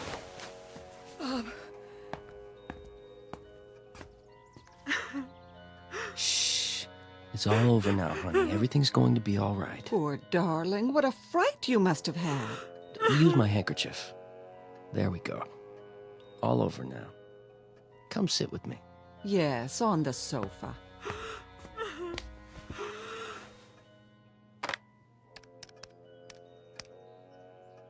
This is Mr. Henderson in the main house. We have a problem with an intruder. Yes. It was so frightening, I can't tell you. She just rode at me, whipping her horse with such a look of hatred. I don't understand. If you'd been there. At once. Take the gardener with you. It's possible that the woman is insane. And she's not one of the locals? You've never seen her before? No. Here, lean back. When you find her, bring her to the house immediately. Yes, immediately. An outside line, please. Get me the police. Better now. I'm all right. Will someone see to Kahlua for me? The groom's already taken her to the stables. It was just so unexpected. 1 second, I'm alone, and the next, there she was at the top of the hill, glaring at me with her long hair blowing and those eyes. And then she started down the hill. There was no trail, but that didn't stop her, whipping her horse all the way. It was so terrifying. Quiet now, darling. You don't have to tell us any more. Just try to forget it. I can't forget it. I don't understand. Who is she? Why did she chase me like that? I've never done anything to her. We'll find out. Your father's talking to the police right now. If she doesn't live around here, I can't imagine where she came from. It was like she was waiting for me, but why? Why me? Hey, I know. Maybe she had a message to deliver. Message? A warning. Mm-hmm. Sure you're telling us everything? What? You're sure she wasn't carrying a sign in her hand that read, "Cancel that engagement party. Don't marry that investment banker from New York. Signed, yours truly, Fate." Please don't joke about it, Bob. It wasn't funny. Sorry, I was only trying to cheer you up. This is John Henderson up at the Spires. My daughter Anne was just attacked by a woman on horseback. Yes, on our property. She was out riding when she came across this woman. No, on the meadow. It runs roughly parallel to the old granite road. There's a gate just past the crossroad that you can... Yes, that's right. No, my daughter was able to outride her, which is, of course, beside the point. I've sent 2 of my staff out to find the intruder, but I will naturally want her arrested when and if she's... Thank you. As soon as possible, if you will. Feeling better? Yes, Daddy. Good. Wouldn't do to have a red-eyed fiancé at the party, would it? Certainly wouldn't. Where's my pipe? Why, in your jacket pocket, I imagine, dear. Tell us about this woman now. I've told you everything. And you have no idea at all who she might be? No, Daddy. She must have ridden onto our property by mistake. Mistake? That's a point, Mr. Henderson. If she were on the property by mistake, why should she attack Anne? Yes. Did she shout at you? Yes, but she was too far away. I didn't hear what she was saying. I think she wanted to kill me, though. You're just assuming that, honey. No, you didn't see her eyes. I'm sure of it. Who's here? Oh, I doubt if she followed you all the way home, baby. What if she did? Let's hope she did. Save us the trouble of looking for her. Now, where exactly did this happen? Anne? Aren't you gonna look? Whoever it is, Gladys will let them in. Now... I know, but... Come on, baby. Where along the trail? In the hills, you say? Well, it was... Yes? Beyond the meadow, out near that fallen oak, you know, where the stream... Go on. Yes? I want to see Miss Henderson. No mysterious woman, I'm afraid, unless she's a baritone. That sounds like... I'm sorry, Mr. Mitchell, but Mr. Henderson has given strict orders that I'm not... I said I want to see Miss Henderson. David. I'm afraid that's not possible. Oh, dear, I thought everything was ended. It is, Mother. I didn't know he was... Didn't you? I'll take care of it. Would you like a hand? No, stay here.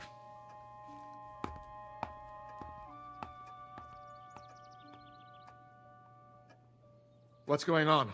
Nothing, sir. I only want to see Anne. See here. I thought I told you... Now, Anne, you stay away from him. I will, Mother. Perhaps I can be of help. I'm sure that won't be necessary.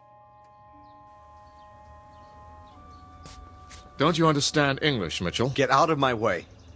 I'm sorry, Mr. Mitchell, but I'm not at liberty to admit you. Ask Anne. See what she says. David, don't. Why don't you back off, fella? Can't you see you're not wanted? Anne! Not now. That's all right, Gladys. I'll handle this. You're not welcome in this house, Mr. Mitchell. I don't care what you think. I came to see Anne. She doesn't care to see you. Please, David. Would you rather I call the police? As a matter of fact, they're on their way right now. Call who you will. I want to talk to Anne. What does it take to convince you? Prosecution? Just a few words from your daughter. That's all I ask. Hear them, then, if that's the only way we can be rid of you. Though I can predict what they'll be. David, I don't know what you expect from me. Anne. It is over between the two of you, isn't it? I told you it is. David, what is it you want? Just to tell you... Keep your distance. Don't put your hands on me. Robert, please. What? To tell you, it's not too late. Oh, David, you're making it so difficult. It's not too late, Anne. Only a blind man could convince himself of that. I wasn't talking to you. No, but I was talking to you. Stop it, both of you. We belong together. You know that. Not anymore. Don't let your father force you into this. Break the engagement. I can't. You broke ours. Mitchell? Give him 10 more seconds, then that's it. Please, Anne. You belong with me. Don't, David. Time, Mr. Mitchell. You've said your piece. Get out. I'm not through yet. I think you are. Anne. Let go of me. Did you hear the lady? She said, let go. And I said, take your hands off me. Ugh. Is that your best punch? More where that came from. Stop it, both of you. I wish she had caught me back on that trail. Anything would be better than this.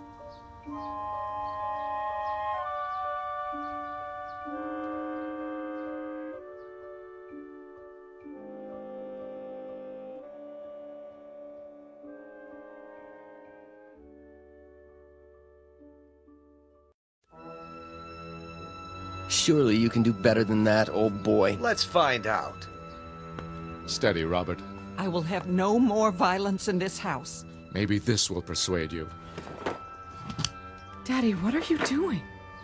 I only keep this pistol to defend my family. And unfortunately, it looks like that may be necessary. Put the gun away, John. Gladly, as soon as some order is restored. I thought you knew me, Mr. Henderson. I thought I did too, but now... I mean you no harm. Judging by your attitude, I can't be sure of that. I think the time has come for you to leave. I only wanted... Don't think for a moment, Mr. Mitchell, that I won't use this. To the contrary. Don't hurt him, Father. Is this what you want, Anne? I don't know. To let your father break us up at the point of a gun? Anne! Answer me! Don't even think of following her. Don't worry. I won't. And if you will have the common courtesy and sense to leave this house? Goodbye, Mr. Henderson. Mrs. Henderson. I won't bother you again. That's that, then. You know, I almost feel sorry for him. But not quite, eh? Not quite. Come, my boy. Yes, go back to the living room. I'll see to Anne.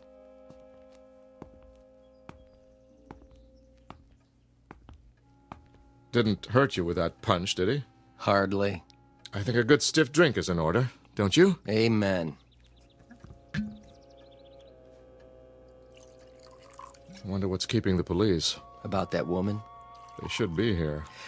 I wouldn't worry. She's probably gone home by now to wherever she lives. I didn't realize you had such crazy neighbors. Neither did I, my boy. Until today. She's probably not from around here. Hard to be sure these days. People aren't always what they seem. Ah, well. Cheers. Cheers.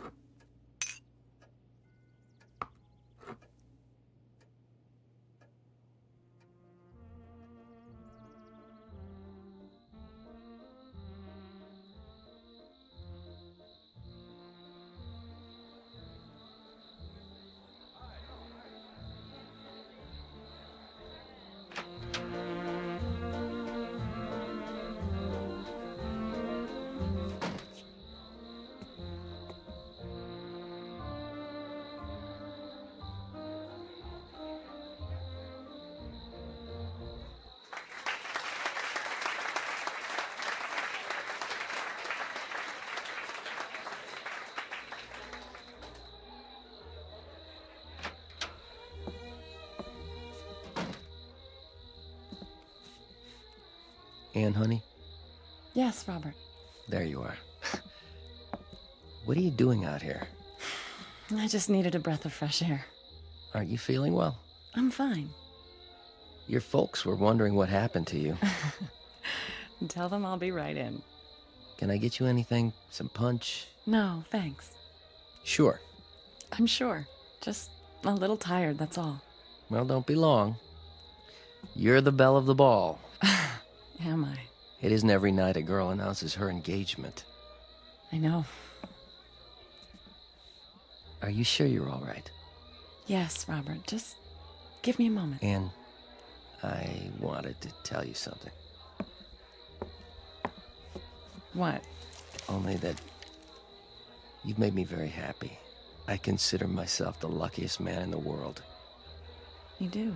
These past few months, I knew the first time I saw you that you were the one. The woman I want to share my life with. You're very sweet, Robert. I love you very much, you know, and I'll do everything in my power to give you a good life. I swear it. I know. I know you will. Tell Father I'll be right there. I think he's ready to make the announcement. Of course he is. Now go on. Don't be long. I won't.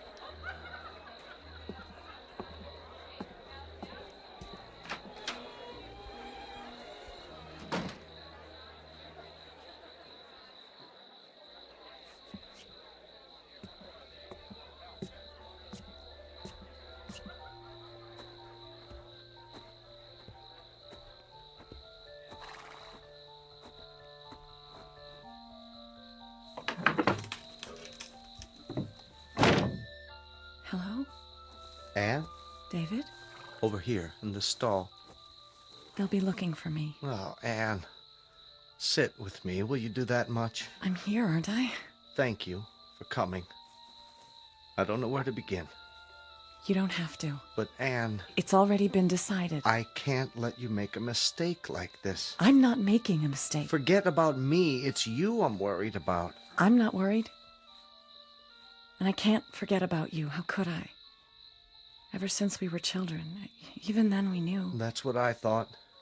But that man in there, that pretentious, self-righteous snob, anyone but him.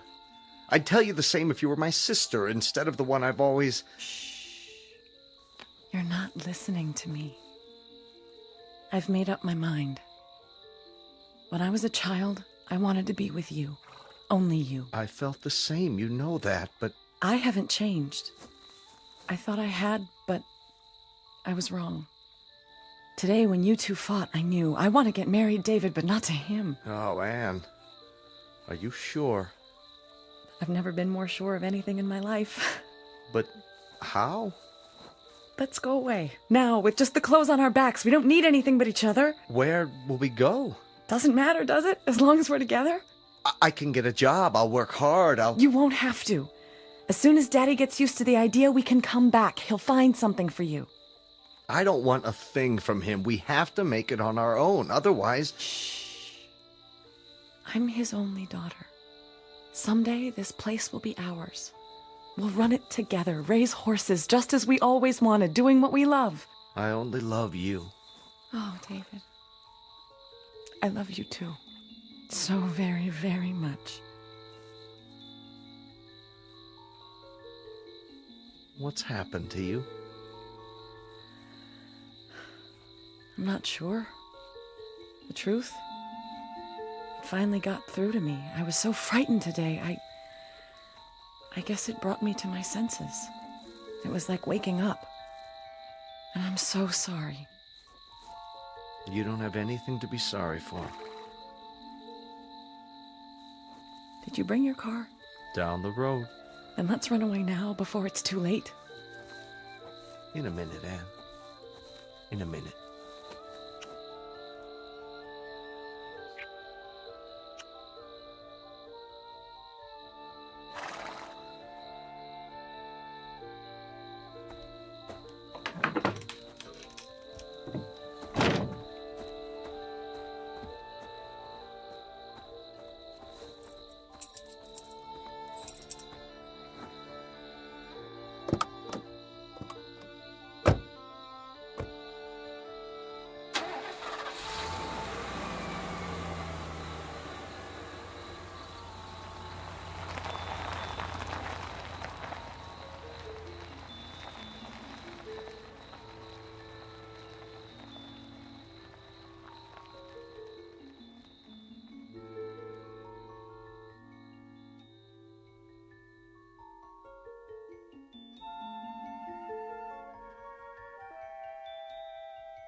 Yes? Mrs. Henderson. Who's calling, please? Mrs. Henderson, this is Don Monakian. Who? From the law firm. Oh, yes. Have you taken care of that matter for me? I'm afraid... Well, I have some bad news. Don't tell me they've agreed to a smaller amount. Well, I suppose we'll just have to accept. My daughter will be disappointed. They won't agree to any amount. Your estate is mortgaged to the gills. And those back taxes have put you in a very dangerous position. The bank says... What's that? My hearing aid's not working. It sounded like you said... There's no possibility of a loan. And unless you sell the property... Sell? Why, this is all we have. It's always been ours. My husband built it up from nothing. And when he passed away, your daughter and son-in-law took over the estate. Your net worth dropped precipitously. Sell some more stock. Mrs. Henderson, there aren't any more stocks to sell. Mr. Mitchell had everything in high-risk growth funds. I advised him to diversify, but he wouldn't listen. And now, with the way things have been run, the only alternative is receivership.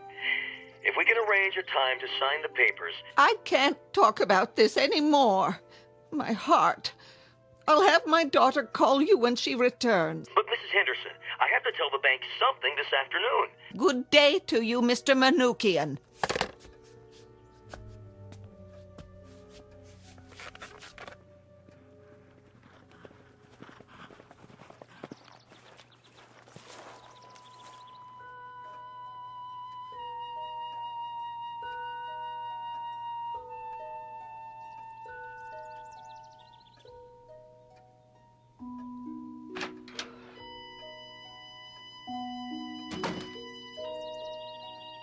Anne? Anne, is that you? Of course it is, Mother. Who else would come to this dump? That lawyer phoned again. Which one? From the investment firm. So? He wants you or David to call him. Oh, who gives a... Did you hear what I said? I heard! Do you think that will help? Yes, it'll help if I drink enough of it. They're going to take the house away from us, Anne. Are they really? Yes. They can have it. Anne! Come off it, Mother. I've got more important things on my mind. Oh, like what? Something happened today. Did it? What could possibly? Do you know what I saw?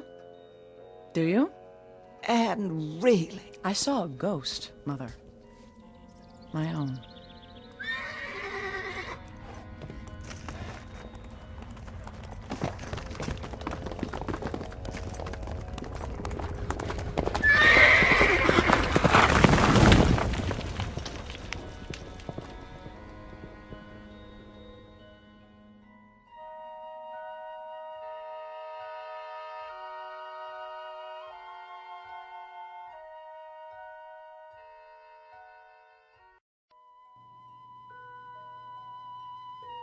What are you talking about? A ghost? That's right, Mother. A phantom. A visitation from the past.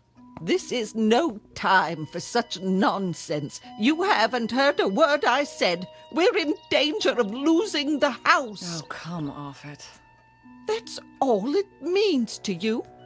That's all. The home you were raised in. Raised? You mean lowered? Spoiled? Squeezed to death with a velvet glove. Oh, don't let's start. It started the day I was born, thanks to Daddy dearest. I won't hear you debase his memory. Debase his memory? How cornball can you get? How can you talk like that about your own father, who gave you everything? Everything! That's right. Gave me. I never had to earn a bit of it. In fact, I never had to work for anything in my life, never had to bother acquiring such useless traits as judgment, discrimination. Who needs them? Cheers, Mumsy. You blame your father? Yes. I blame my father. But how? Easy? Oh, he was so strong, wasn't he? So efficient, so meticulous. I was his baby. Oh, wasn't I? 16, 17, 18 years of age, I was still his baby. With all the keen insights of a baby, all the capacity to understand, the the ability to judge people and make decisions, the right ones. So I made a mistake. One little mistake. Just enough to ruin my life. And I've suffered for it, haven't I? Haven't we all? I'd say that calls for another drink, don't you? And don't. Oh, how wonderful. I'm finally being disciplined at the age of 43. What about the house? I don't care about the house, Mother. Well, I care. That's your misfortune, and none of my own. At least we should talk about it. Time is running out. It ran out a long time ago, Mother. A long, long time. I have something more pressing on my mind, what I saw out there today. The ghost of engagements past, you might say. There you go with your ghosts again. Mine indeed. Intriguing, isn't it, to be haunted by one's own self? Positively fascinating. What exactly did you see? A reminder from the past and the future. I was riding where I always go, out beyond the meadow. I was on a ridge when I saw this young girl pass on the trail below. There she was, with her new saddle, a wonderful white horse. Her daddy gave it to her when she graduated high school. You may remember it, Mother. How could I? Because it was my horse once. The girl was me. As I looked at 18. Oh, I think you've had too much to drink. No, you're wrong. I haven't had enough. You remember the day of my engagement party? I do. I even remember the date. It was June 13th, 25 years ago. Do you recall how I came in that day, terrified because a woman had attacked me, chased me on a horse, and Father had them search for her in vain? I was that woman, Mother. I am that woman. Look at me, black cape and all, to match my favorite horse. And you want to hear something funny? Something marvelously funny. It's not the only time I've seen her. Don't carry on like this. Go upstairs and lie down. Isn't that bizarre? I keep seeing her again and again. Keep seeing myself, just as I was on that day, on that one particular day. You know that expression, go chase yourself? That's what I've been doing. Chasing myself, trying to... Anne, you're frightening me. Come sit down. It's getting dark. We'll light the fireplace. Would you like that?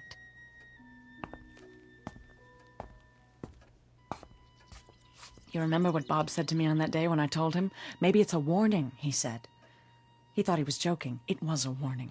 I was warning myself not to marry the wrong man. But I married him anyway, didn't I? Of course, I didn't think so at the time. I thought I was being so brave and independent, following my heart. And now I've paid the price. I've become the grotesque wraith dressed in black who frightened that poor, naive child half to death 25 years ago. A phantom who lives in a bottle married to a man who's run our estate into ruin. If only I'd known I was being warned. But who could have told me? Who could have made me listen? Warned of what? Speak of the devil. I asked a question. At least I think I did. Not now, Not David. now what? I can talk to my wife anytime I want to. Anne's not herself. Oh? Then who am I, Mother? I'd say I'm more myself than ever. Perhaps for the first time. What are you talking about? Get out of here.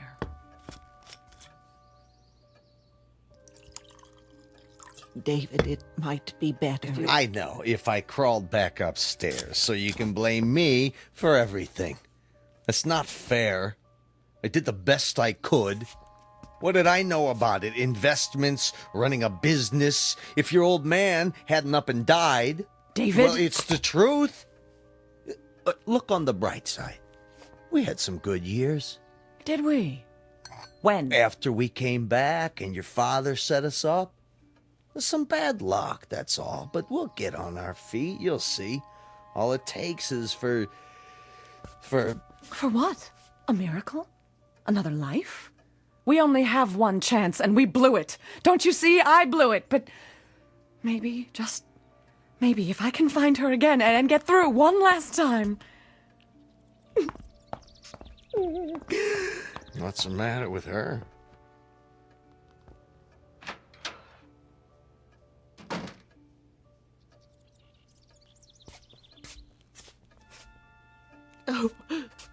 Oh, you poor man. Get out of my sight. I know what it is. Do you think she doesn't love me anymore?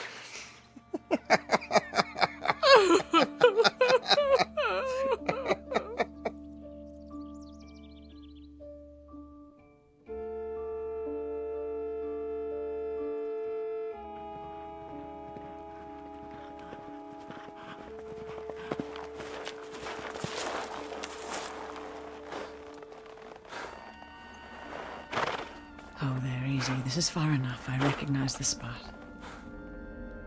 She'll come along the bridle trail down there. I know she will, and when she does...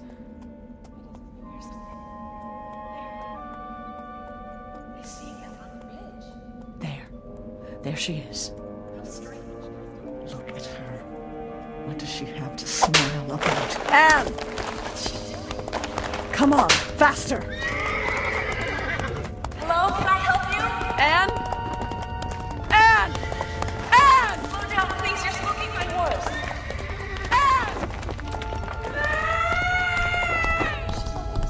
Oh, Anne! We've got to get away. We've got to... Faster!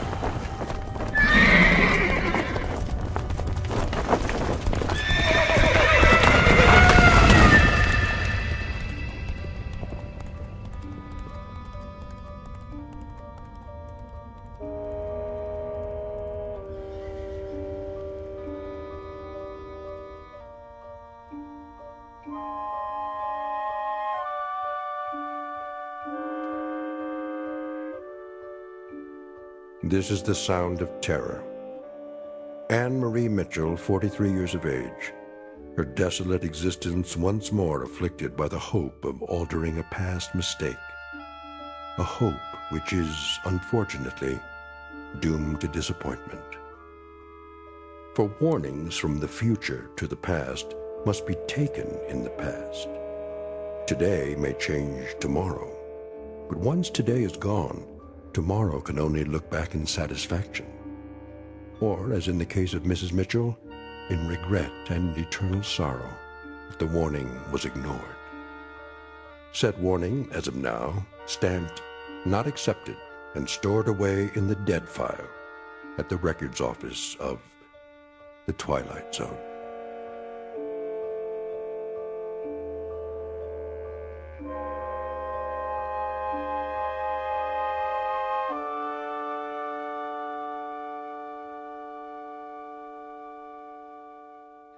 The Twilight Zone continues in just a moment. You are about to enter another dimension, a dimension not only of sight and sound, but of mind, a journey into a wondrous land of imagination. Next stop, the Twilight Zone. Hi, this is Stacy Keach. I'd like to take a moment to tell you about our Twilight Zone website at twilightzoneradio.com. At twilightzoneradio.com, you'll find the latest information on these Twilight Zone radio dramas, including behind-the-scenes photographs, plus the newest product releases, trivia contests, ways to contact us, other Twilight Zone-related info and merchandise, plus links to other fascinating websites. So make your next stop twilightzoneradio.com. Visit twilightzoneradio.com to purchase these Twilight Zone radio dramas on cassette and CD, or call toll-free 1-866-989-ZONE. That's 1-866-989-9663.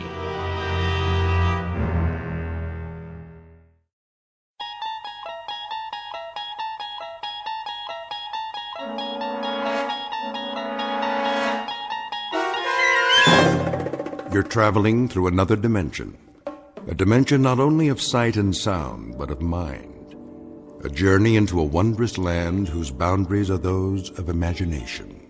Your next stop, the Twilight Zone.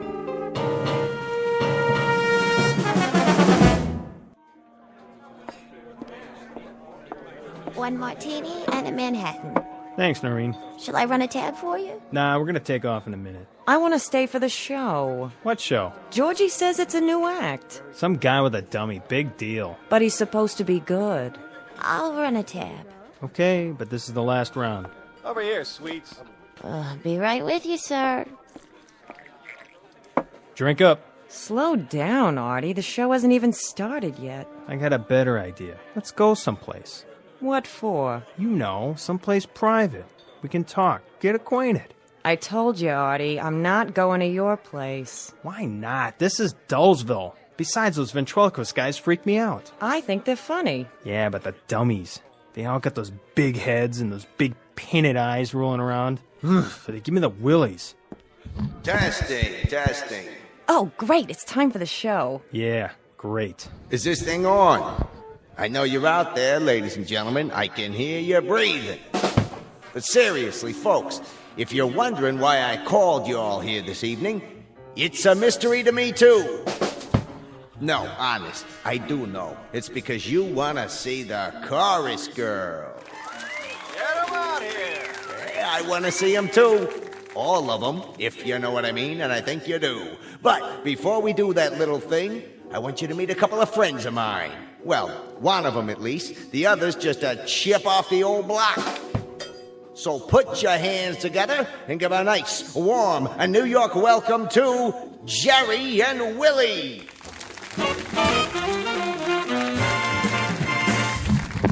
Hi there, everybody. Well, we're certainly happy to be here. Speak for yourself, Jerky. That's Jerry. Well, like I always say, a dummy by any other name. Now cut that out. All right, let go of the suit. Now, Willie. I said let go of the tux. I got it off a penguin at the Bronx Zoo. I'm getting out of here. Please, Willie, control yourself. Really, you can't go now. You couldn't. Those spindly legs won't even hold you. Say, what do you mean by that? Nothing. I didn't mean a thing. I only said it's not a good idea. Willie, isn't there something you wanted to ask? Okay. Tell me this, wise guy. It's getting close to Halloween. Are you superstitious? Me? Not at all. Why don't you fess up? Well, on occasion. What do? Throw salt over your shoulder? Cross your fingers? No, never. And how come your legs are crossed? Oh, sorry, Willie. Let me put you on the other knee. There. Comfortable now? That's better. Okay, wise guy, tell me what it is you do. Well, sometimes I knock wood. Ow! You did it again! You asked me. I'm through. I resign. Sit back down. From now on, I'm a solo. And as for you, you can turn in your lap. Give me one more chance, Willie. Now listen. Why should I? I know all your lines, and they ain't that good. Be reasonable, Willie. What in the world would you do without me? Anything I want to. Anything, huh? Like what? Well, for one thing, I could be a better ventriloquist than you. Oh, I don't think so. I do. Watch this. Put your hand over my mouth. Not tonight, Willie. Go on. What are you scared of? Well, you might bite the hand that feeds you. What are you talking about? You don't feed me. All you do is give me your leftovers from the pencil sharpener. You know that isn't true. Go on. Put your hand over my mouth. Either that or you drink a glass of water while I sing Melancholy Baby. Well, if you insist. Do it so we can get to the joke. Now you're talking.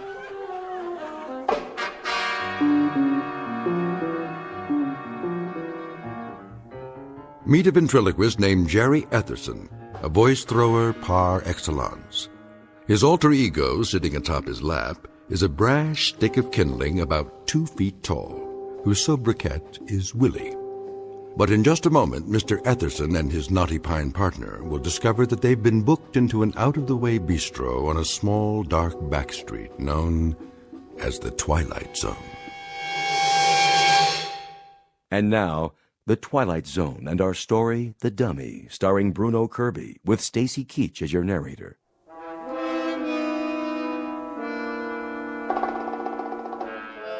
I'll tell you, I'm a better ventriloquist than you are any day of the week and twice on Sundays. All right, Willie. If that's what you want, prove it to the folks. So what are you waiting for? Put your hand over my mouth. Remember, you promised. Okay, here goes. Well, it's about time. I've been waiting all night for a chance to... A funny thing happened to me on the way over to the club tonight. That a fact? What happened, blockhead? I was out in front of the Ritz Savoy. That's where you live? Yeah, that's where I live, in front of the Ritz Savoy. You put formaldehyde in those jokes? Why do you ask? Something must preserve them. Don't be insulting, Mr. Woodshop. It just so happens I'm not only a comedian, I'm also a lover. A lover? With that profile? You like it? I've seen better-looking mugs in a coffee house. Oh, yeah? Well, listen, I've got 100 women tearing their hair out for me. That a fact? That's a fact. I'm just tired of bald-headed women. Willie, I think you've proved your point. You can throw your voice just as far as you can throw the bull. All right, Willie, I'll take my hand away. Now, why don't you be nice and say goodnight to these wonderful people? In a minute. First, I want to show them something. What's that? You can do anything I can do better? All right, wise guy. How about this? What are you going to do? I'm going to turn my head all the way around like Linda Blair. Are you serious, Willie? How's that for a 360? Not bad, but doesn't it hurt? Of course it does. What are you, the exorcist? I hope you didn't eat any split pea soup tonight. Come back tomorrow, folks. I'll be all alone up here. Promise. Just you and me. Come on, little pal. We're cutting out. Let me tell you something, folks. When I shake this busher and get me a real act, you're going to see some class. Let's go, Willie. We don't want to overstay our welcome. What welcome, jerk? Good night, everyone. And thanks for being such a... Help! I'm being kidnapped! You got your hand over my mouth again. Call my lawyer. Call my carpenter. Call my tree surgeon. Never mind the surgeon. Just get me to the nurse on time.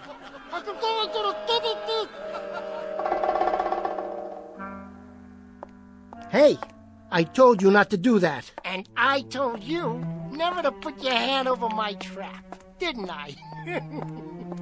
You okay, Mr. Etherson? Yeah, thanks, Rich. Must have caught a splinter or something.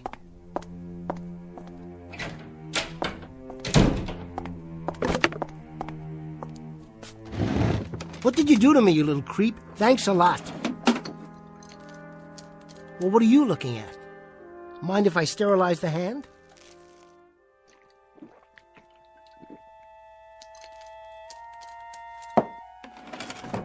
And stop staring at me. I'll turn you around so you can look at the wall. Huh? What do you have to say about that? I don't have anything to say about that, Jerry. Frank, how you doing? I'm doing fine. Who were you talking to? Me? Oh, no, I was just talking to myself. Trying out a new routine. A new one? Yeah. Pull up a chair. So how did it look out there? Not too bad once you got going. Small audience, but a reasonably happy one. Nobody asked for their money back. Good. Of course, it doesn't matter what I think. Sure it does.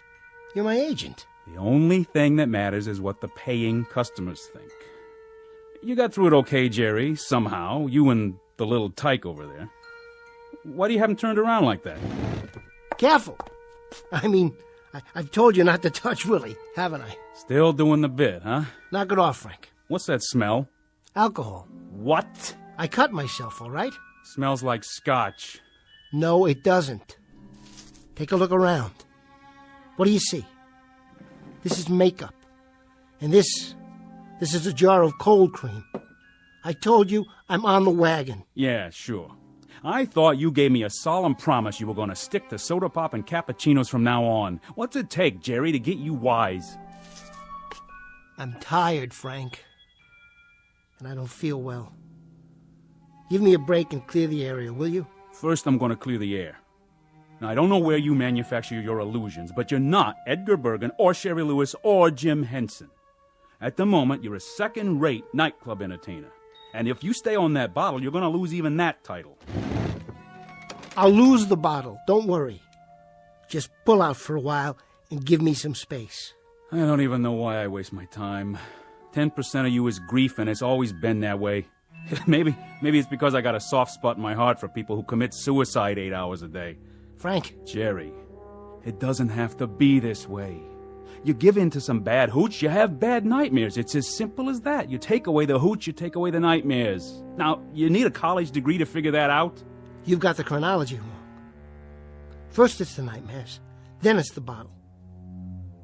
I wouldn't drink if I didn't need to.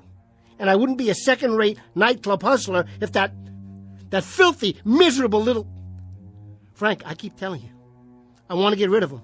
I have to get rid of him. That stick of wood? That fugitive from the fireplace over there? How many psychiatrists you have to see, Jerry? How many hours on the couch? How many $80 an hour visits? I can't help it. You can help it. You know what it is. You've been told. Often, endlessly, up to my craw and overflowing. Schizophrenia. I know it by heart. Patient feels helpless and manipulated by forces beyond his control. I could give it to you backwards, forwards, and sideways, and in 3 different languages. It's like a well-rehearsed off-color joke. So the patient makes the transference between himself and his lifeless dummy, but is then unable to separate himself from the object of his transference. Now that's all very psychiatric, and it's worth about $2.50 a word. But that's not it, Frank. I told them, and I've told you. It isn't schizophrenia or paranoia any more than it's athlete's foot or a head cold. Willie is alive, Frank. I tell you he's alive. Willie is a dummy, a piece of wood. Put him down. Look at him. Does this thing look alive to you? Please, Frank. 24 inches of lumber in a funny little suit of clothes, and you're shoveling yourself into a grave over it. Careful. Now listen to me, Jerry. I've gone along with you. I've held your hand, and I've sung you lullabies, and I have patted you on the back. I've also covered for you the 110 times you run out on a performance. I thought up excuses that hadn't even been invented yet. I have gone without sleep and without commission because I thought I had a talented article here who eventually was going to crawl out from under the bottle and hit it big.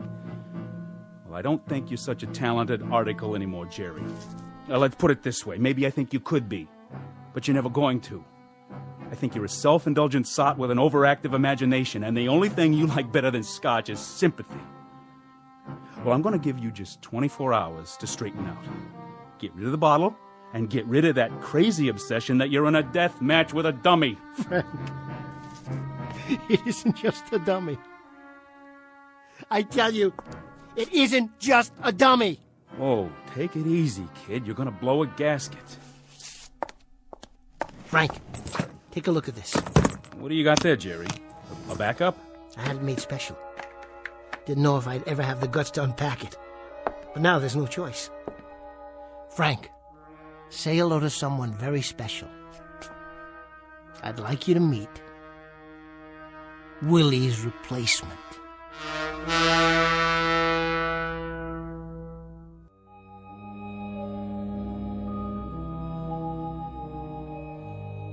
Willie's replacement? That's right. I call him Goofy Goggles. See the big, thick glasses? Great, huh? From now on, he's going to take Willie's place. You mean in the act? You got it. I'll get rid of Willie. I'll scrap him. I'm going to do a whole new routine. A whole new routine takes time. You got another show in half an hour. I won't be able to go on for the late show. Tell him I'm sick or something. I've already told them you're sick or something. The trouble is they know it's something that's bottled in bond. Frank, you got to back me up on this. You be out on that stage when you hear your music. I don't care which dummy you bring, but you be out there. This is one I'm not covering for. New routine, right. Come on, Goofy, we can do it. There you go. You sit right here on the table, and we'll cook up some gags. Sure, it'll be easy. What are you looking at him for? Don't worry about Willie. I turned him around so he can't see. Better put on a little more pancake. It's hot under those lights. How you doing? Clean your glasses for you? There. Okay. Now, say, Goofy Goggles, why don't you have your glasses fixed? You look kind of nearsighted. Are you kidding? I don't need them. My eyes are A-OK. I'm a grown boy. Goofy, you're looking at the band leader. I'm over here. Keep talking. I'll find you. Why don't you sit on my lap? There you go. Isn't that better? Say, Mr. Etherson, I've been meaning to tell you. You put too much starch in my collar. Too much starch in your collar? Well, that's so you'll stay awake for the whole show. Heads up. Did you see that chorus girl over there? Where? See? What did I tell you? But listen, you gotta be subtle about it. Don't stare at them when they walk by. Your whole head wobbles like it's gonna fall off. Yeah, that'll work. We're gonna make it out there. You and me, Goofy, and nobody else, just you and me. Willie, I saw that. You turned your head around. Don't look at him in the mirror, Goofy. He's nothing anymore. As soon as I lock him in his suitcase, he's through. Washed up, finished.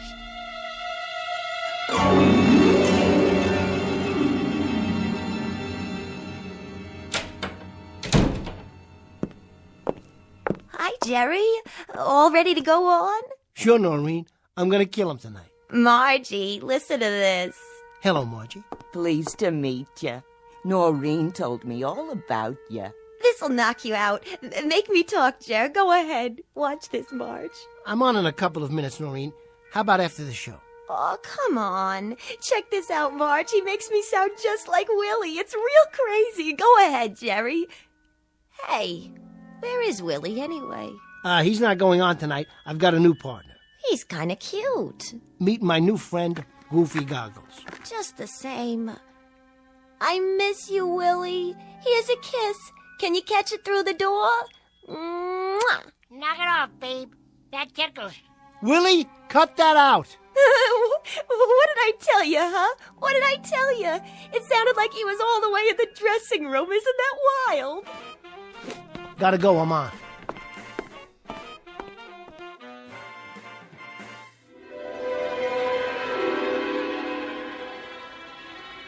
Goofy, you're talking to the band leader. I'm over here.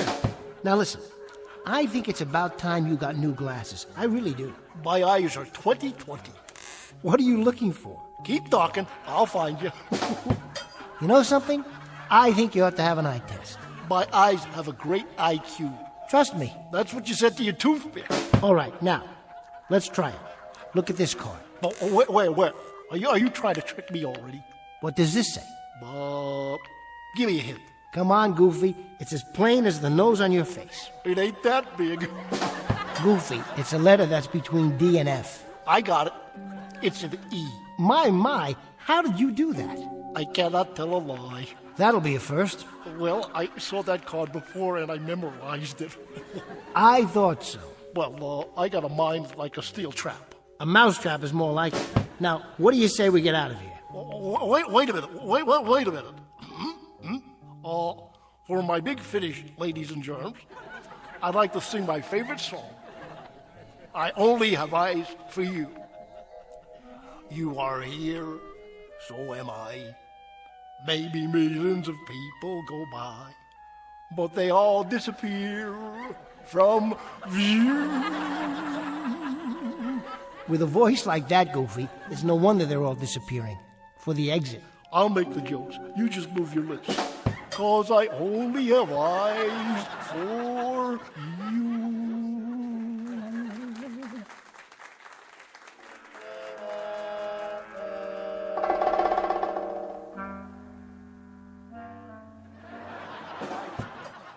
Cute act, isn't it, Georgie?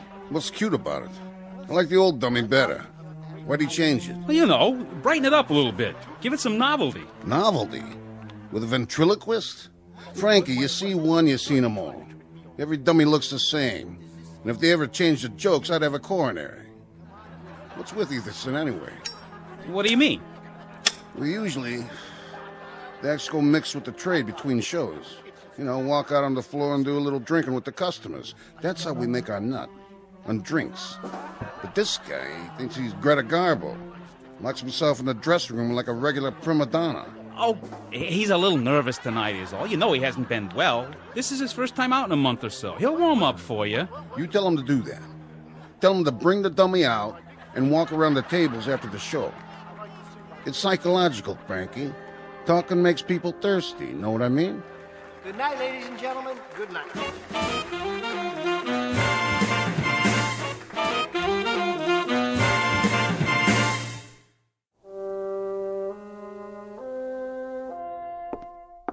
That was great. Really. Thanks, Marge. And him, oh, he's a living doll. Oh, Goofy, you are the only man for me. Mwah. Hey, careful with the merchandise. That's enough, Marge. Goofy doesn't like to be touched. Say, what's the matter with him?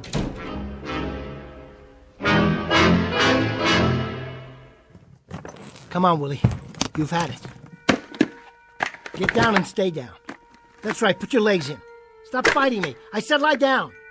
There. Rest in peace, Pinocchio. Your next stop's the sawdust factory. And as for you, Goofy, it's strictly you and me from now on. How's that collar? Still too tight? Jerry? What are you doing here? You leaving? What's it look like? Well, you got your coat on. You packing up, huh? I'm getting there. Georgie was hoping you'd mix with the customers. Tell Georgie I'm a ventriloquist, not a shill. Why don't you tell him? And that means? That means I'm resigning from your fan club. You keep your 10%.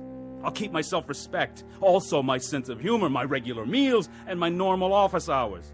You and I have had it, Jerry. I have gone the route with you and then some. You don't need an agent, you need medical help. You never believed me, did you? I believe you have obsessions. I believe those obsessions are eating you up alive, but I also believe, Jerry, that you're letting them. Frank, listen to me. He talks when I don't talk. He moves when I'm not looking. He tells jokes I've never heard of. He steps all over my lines. He throws me bum cues, and then he drowns out my gags. He, listen to yourself. Frank, I'm not crazy. He's real. He's alive. That's why I stuck him in that suitcase. And that's why I locked it. It's all over now. I'm taking Goofy, and I'm going to catch the first plane out of here. I'll go down to Miami, or maybe L.A. Frank, what was that place in Kansas City that we did so well in? The place in Kansas City was the same as Miami, which is the same as Los Angeles, which is the same as Sioux City, Iowa, which is the same as any town south, north, and west of here. They're all the same, Jerry. You're not going to leave Willie by hopping on a plane, train, taxi, or a one-horse shay. This thing you have to lick right here. This you lick at the source. Yeah, well, we'll see. Come on, Goofy, get in. We're taking a little trip. What about the other suitcase? Drop it in the river for all I care. Or keep it for old time's sake. I don't ever want to see Willie again. I thought I just explained it to you. This you can't just run away from. And I told you, we'll see about that, Frank. Just you wait and see. Willie is history.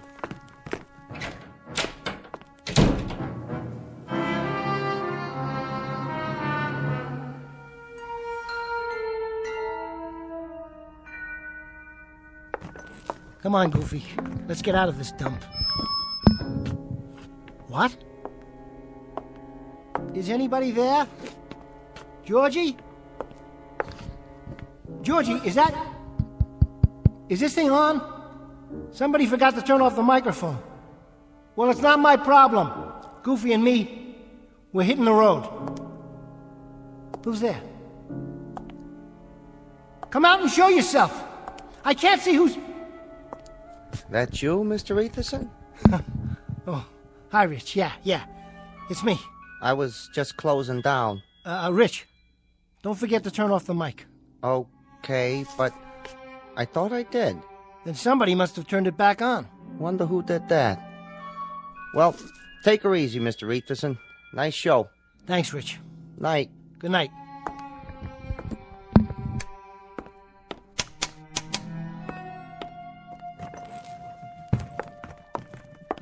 You running out on me, Jerry? What? You're not gonna leave me in a stuffy old suitcase, are you? Something else was there, Mr. Etherson? Did you just say something? I said goodnight, that's all. Sure. Don't work too hard. I'll try not to.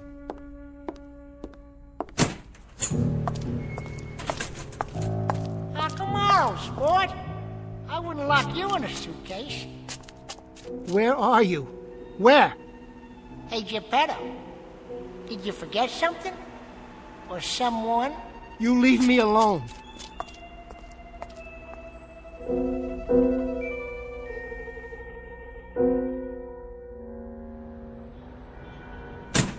So then he says he doesn't like to be touched. Can you believe that? Well, Jerry's a nice guy and all. Nice looking, that's for sure. But he's got a lot of problems. I don't know what exactly, but Oh. What's the matter? This alley is really dark. So? Are you sure it's safe? I always go this way. It's quicker. Want me to walk with you? Don't be silly. You go up there to the street. There's plenty of cabs at the corner. Yeah, but it's so late.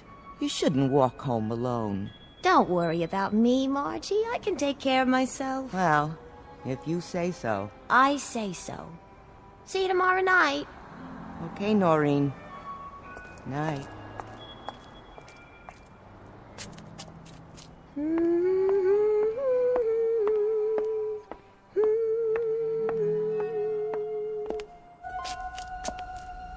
That you, Margie? Is somebody there?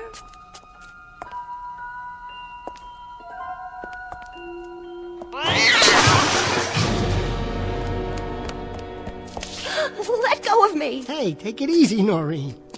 It's only me, see? Oh, Jerry, thank God. Who did you think? I don't know. Were you following me? Well, sort of. I was waiting for you. You were? Yeah.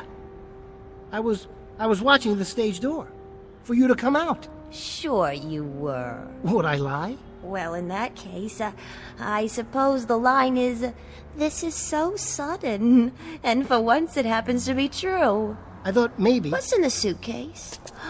Is that Willie? No, it's not Willie. Listen, I thought maybe we could get a drink together, or maybe a sandwich and a cup of coffee. What do you say? You want to go with me? Why not? I've been meaning to tell you. I've been meaning to tell you that I think you're very, very good looking. Really? Yeah, you're the best looking girl at the club. No kidding. So what do you think? We could get a cup of coffee or something? Seems to me I've heard that line before. Noreen, it's not a line. I mean it. Slow down. Don't get me wrong. Just coffee. That's all. Sit someplace where it's nice and bright and talk, you know. That's original. Come on, Noreen. How does that sound? Sure, I guess. But what's the big hurry? Do we have to walk so fast? What? Oh, no, of course not. What's the matter with you, Jerry? Are you sick? What do you mean sick? I just like you, that's all. Is that a crime? I like being with you. What is going on? I just thought we could spend some time together. Something's wrong. You act like you're frightened. What are you frightened of? Noreen. Tell me. Noreen, I can't be alone now. I can't. He's bugging me. Who? His voice is coming out of everywhere. He's all around, no matter where I go. Before you came out, I thought I saw his shadow back there on the wall. It was you, Noreen. Who are you talking about? Willie! Don't you get it? Noreen, you've got to help me. Let me stay with you tonight. I'm telling you, Willie is... Willie is a dummy. Get away from me, Jerry. You're scaring me. Noreen! Noreen, wait! Noreen, please!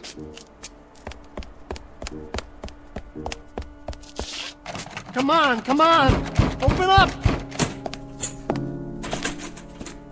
Hello? Rich? You still here? You didn't go home yet, did you? Rich? Say, I was wondering, could I stick around for a while? Maybe spend the night right here in the club? You mind? I can sleep in the dressing room. See, I got a little problem. There's this guy, and he's following me. Testing. Is this thing on? No. What do you say, stranger? Long time no see. I thought you were gonna blow this joint. Where? What's the matter, booby? Your plane got grounded? Or couldn't you get past security with that funny-looking suitcase? But how? Funny thing happened to me on the way to the club tonight. I was out in front of the Ritz Savoy Hotel. That's where I live. In front of the Ritz Savoy.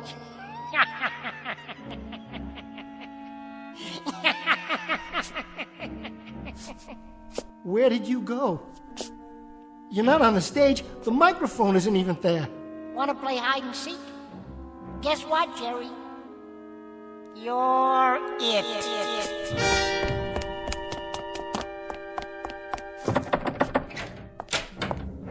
Hide and seek, huh?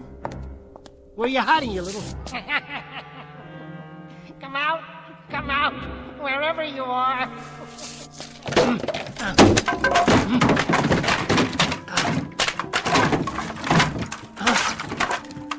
The other suitcase. You're still in there, where I left you. You gotta be.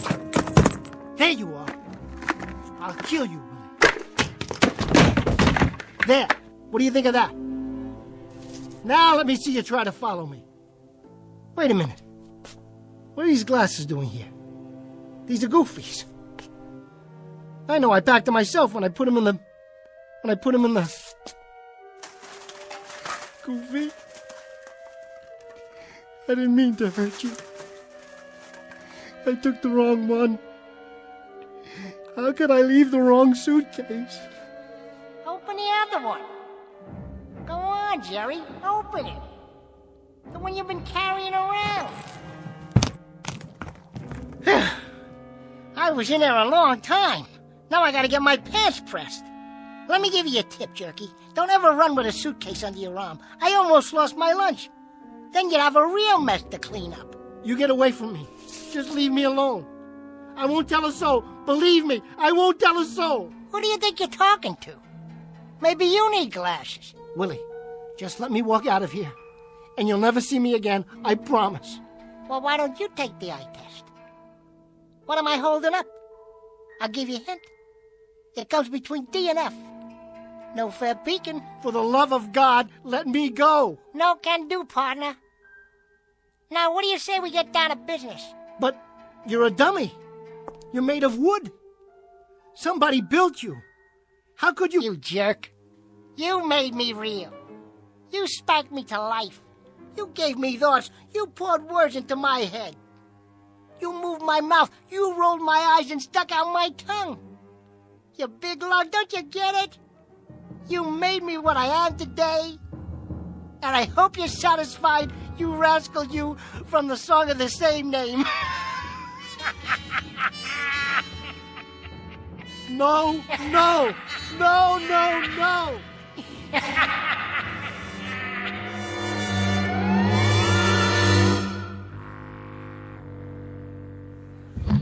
Evening, everybody. And now, direct from the Big Apple, New York City, the funniest pair of cuckoos you'll ever see here in Kansas City or anywhere else, Willie and Jerry. Come on, folks, let's give them a big Kansas City welcome.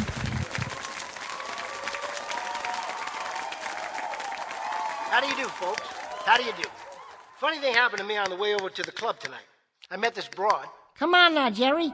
You don't mean broad, you mean lady. You just make the jokes, I'll deliver them.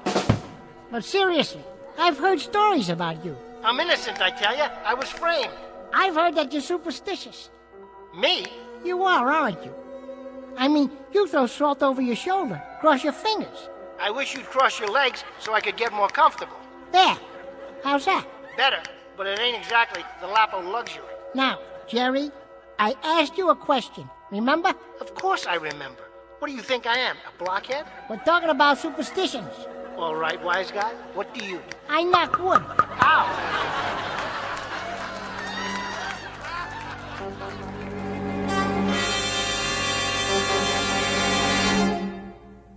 What's known in the parlance of the times as the old switcheroo.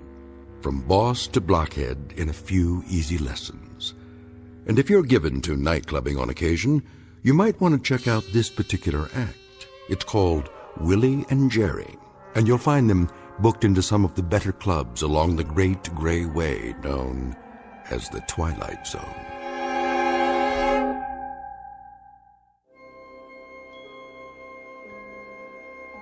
Hi, this is Carl Amari, producer of the Twilight Zone radio dramas. I'd like to take a moment to tell you about our official website at twilightzoneradio.com. where you'll get the latest news and information on these Twilight Zone radio dramas. Plus, at twilightzoneradio.com, you can digitally download 3 free episodes or any of our episodes for only $1.95 each. In this age of ever-changing technology, we've decided to make these episodes instantly available to you by making the Twilight Zone radio dramas a digital download-only series. This means that this series will no longer be offered on CD. The CD collections at our website are now being offered while supplies last at buy one, get one free. So be sure to get your favorites before they're sold out. Be sure to visit us often, and I'll see you in the zone.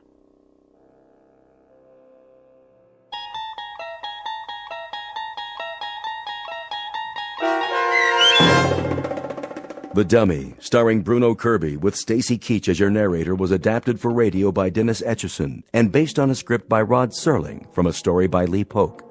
Heard in the cast were Craig Wickman, Michelle Graff, Linda Ryder, Rich Kamenik, Christian Stolte, Paul Patch, Roger Wolski, and Doug James. To learn more about the Twilight Zone radio dramas and to obtain audio cassettes and CDs of these programs, visit our website at twilightzoneradio.com. This copyrighted radio series is produced and directed by Carl Amari and Roger Wolski for Falcon Picture Group. Doug James speaking.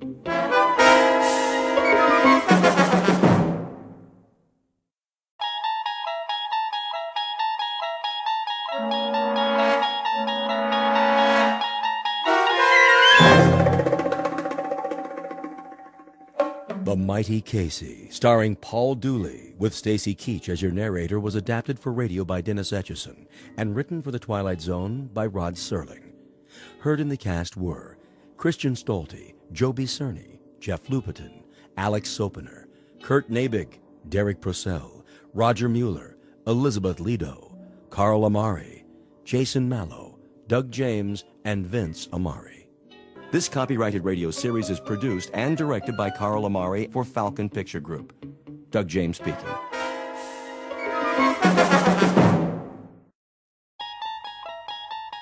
There is a fifth dimension beyond that which is known to man. It is a dimension as vast as space and as timeless as infinity. It is the middle ground between light and shadow, and it lies between the pit of man's fears and the summit of his knowledge. This is the dimension of imagination. It is an area which we call the Twilight Zone.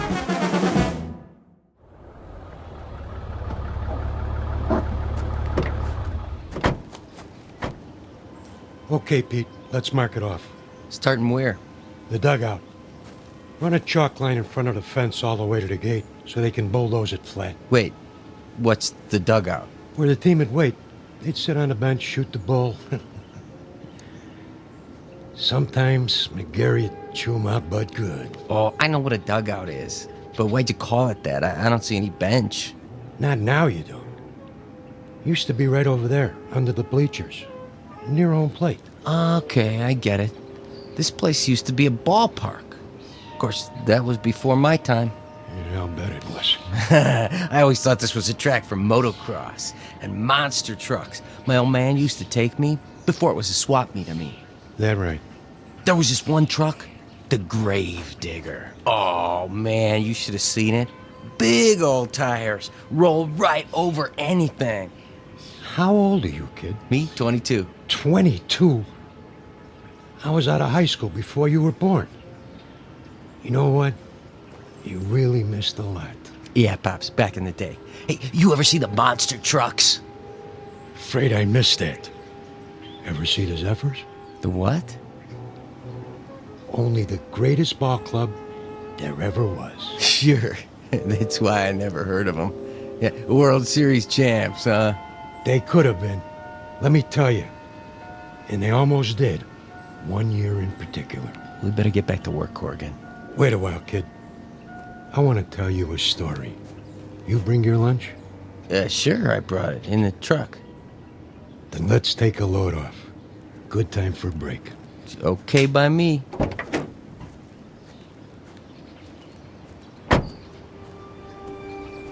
We can sit over there in the pitcher's mound. Of course, you can't see it anymore, but it was there. Fletch was the regular pitcher. He was a nice guy, but he had an arm like an old lady. Then one day out of the blue. Oh, you're not going to believe this. Oh, one day what? Well, it was, must have been July. Yeah, that's it. Middle of the season. Everybody was talking about the Giants, how good they look, what a lineup, blah, blah, blah. The Zephyrs were stuck in the toilet. Then one day McGarry, that was the manager, he called for open tryouts. Why not? Couldn't be any worse than what we had. That was when he came along. Didn't look like much. But when he wound up, man, what an arm. Who? I'm getting to it. Better start at the beginning. It was a hot one that year. No rain, the sun beating down.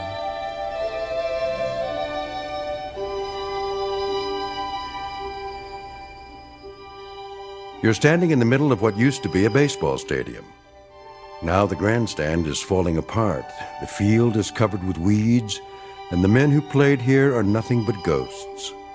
But believe it or not, this was once home to a major league team known as the Hoboken Zephyrs. Never heard of them? That's not surprising, unless you're one of the old-timers. Today it holds only memories, and no sound except the wind that stirs in the high grass of the outfield. A wind that on occasion still carries a faint, eerie echo of the crowd that once sat in those bleachers.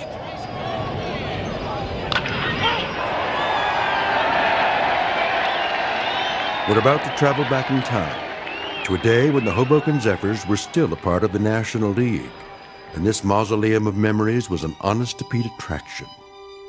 But since it's strictly a story of make-believe, we must begin this way.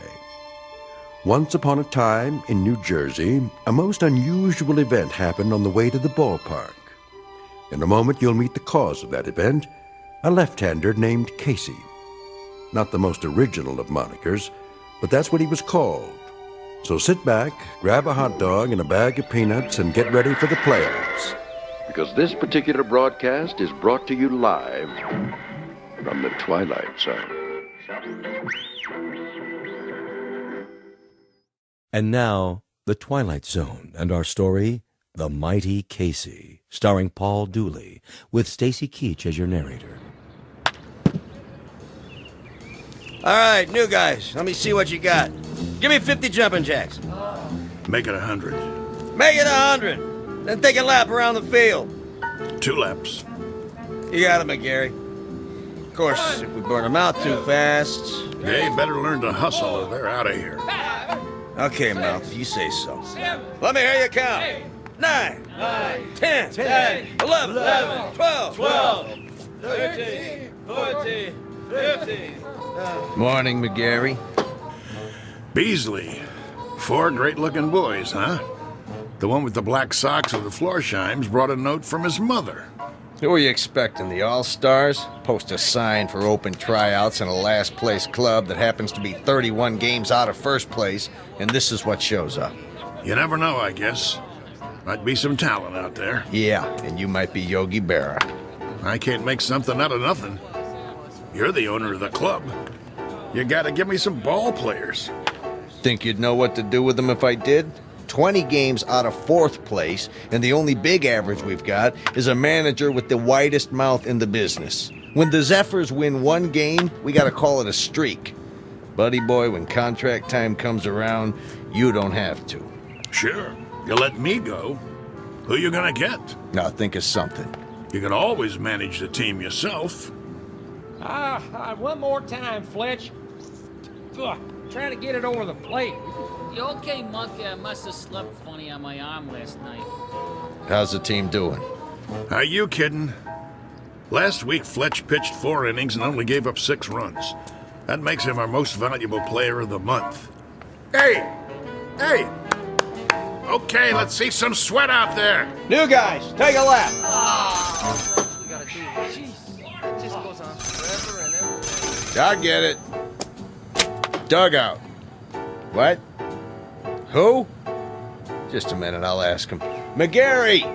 Yeah? You want to look at a pitcher? You mean someone besides Fletcher? Now, why would I want to do that? Send him down. New boy? Gotta warn you, he's a lefty. Lefty, schmefty. If he's got one arm that works, he's for us. Hey, Monk. Yeah? Fletch can take it easy now. I got a new boy coming in. Catch a few for him? Yeah, sure, Moth. Yeah, okay, Fletch. Go on, shower up. Check.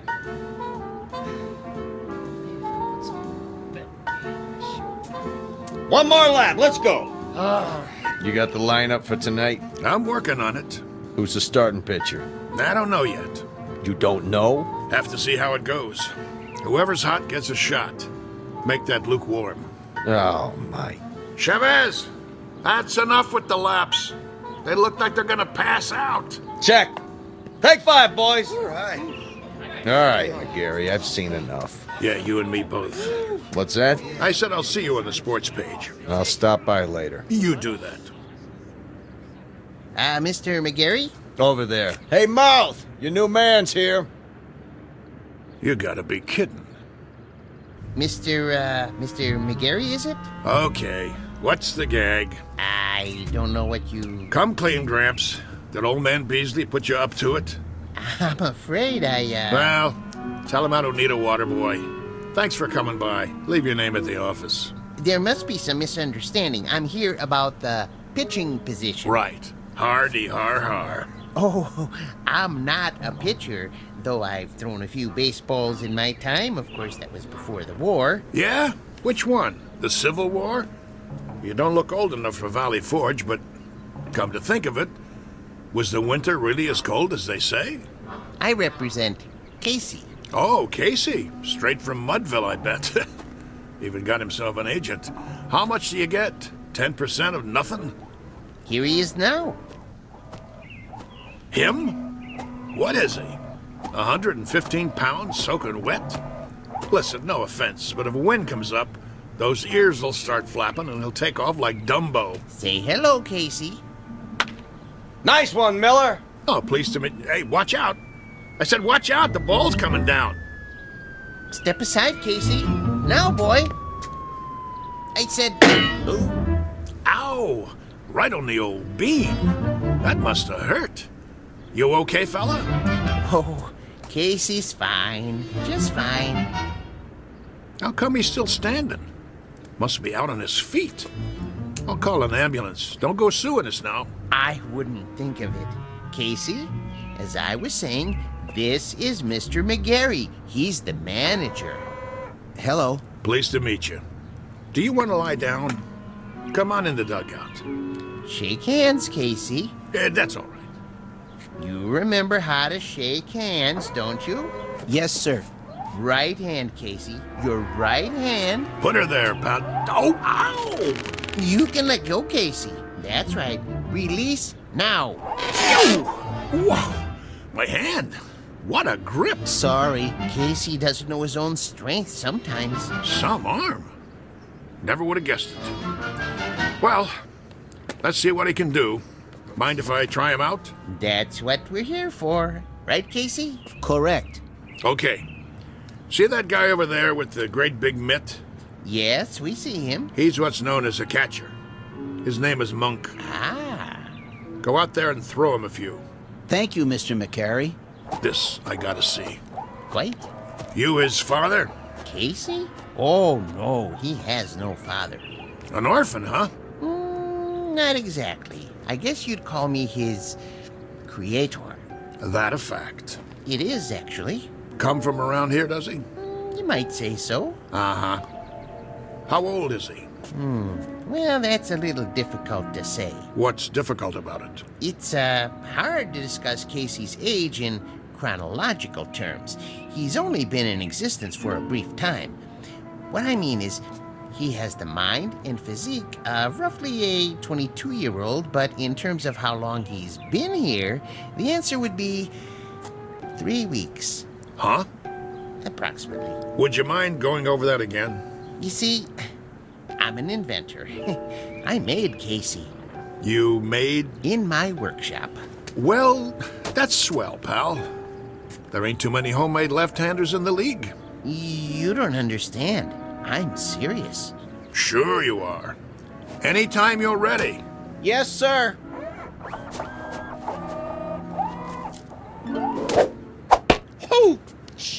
Jeez Louise. That's his fastball. Try a curve now, Casey.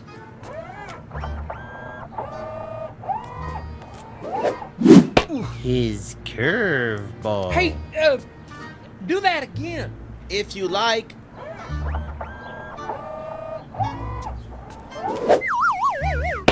Hey! What was that? We don't have a name for it yet. Go ahead now, Casey. Don't hold back.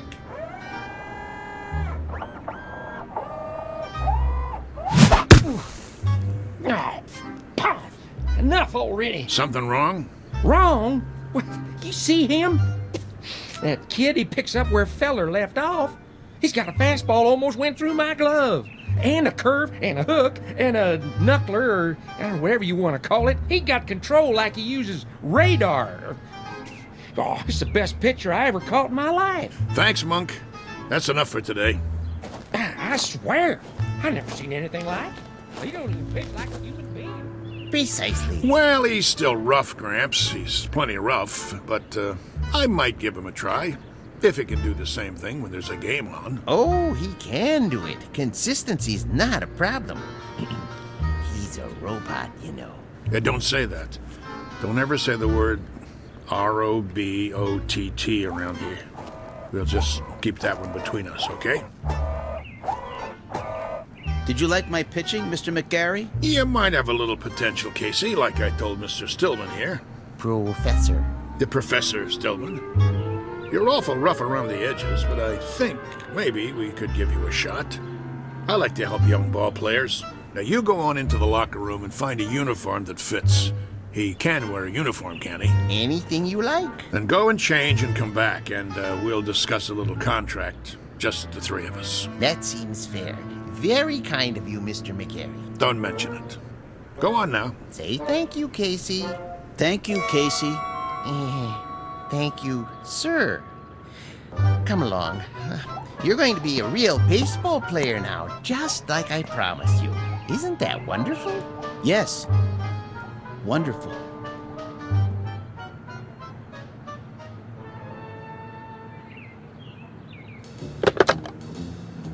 General Manager's office? This is McGarry. Now listen. Draw up a contract. New pitcher, name of Casey. No, I don't know his last name. Leave that part blank. Just do it.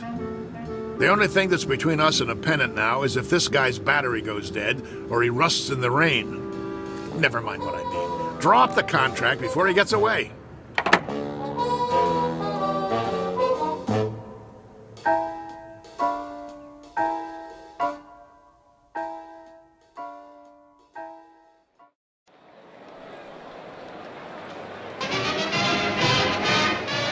And ready in 3, 2.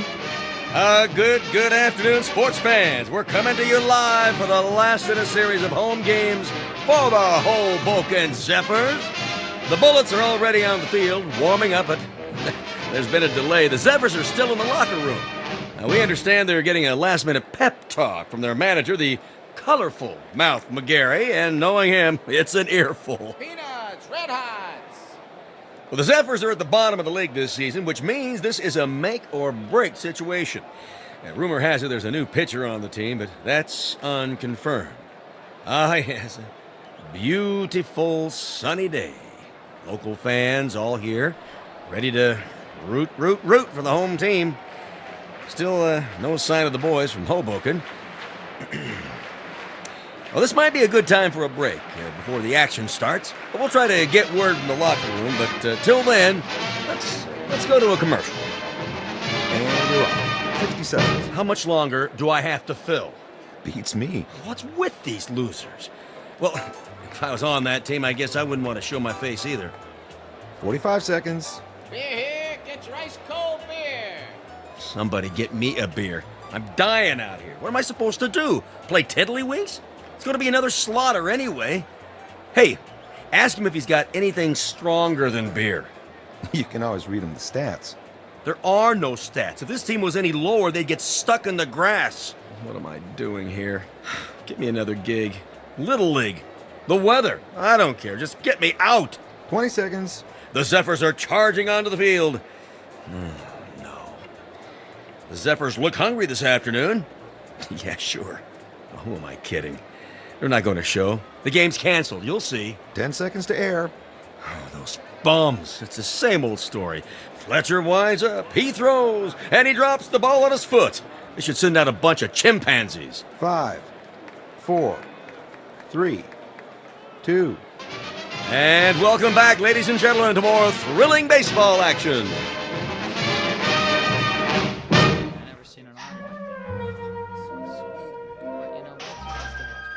All right, you got the signals down now, kid? Okay, when you're ready to throw, you watch my fingers. See, I'll give you the hand signals, just like we practiced. Remember the one for the fastball? This one.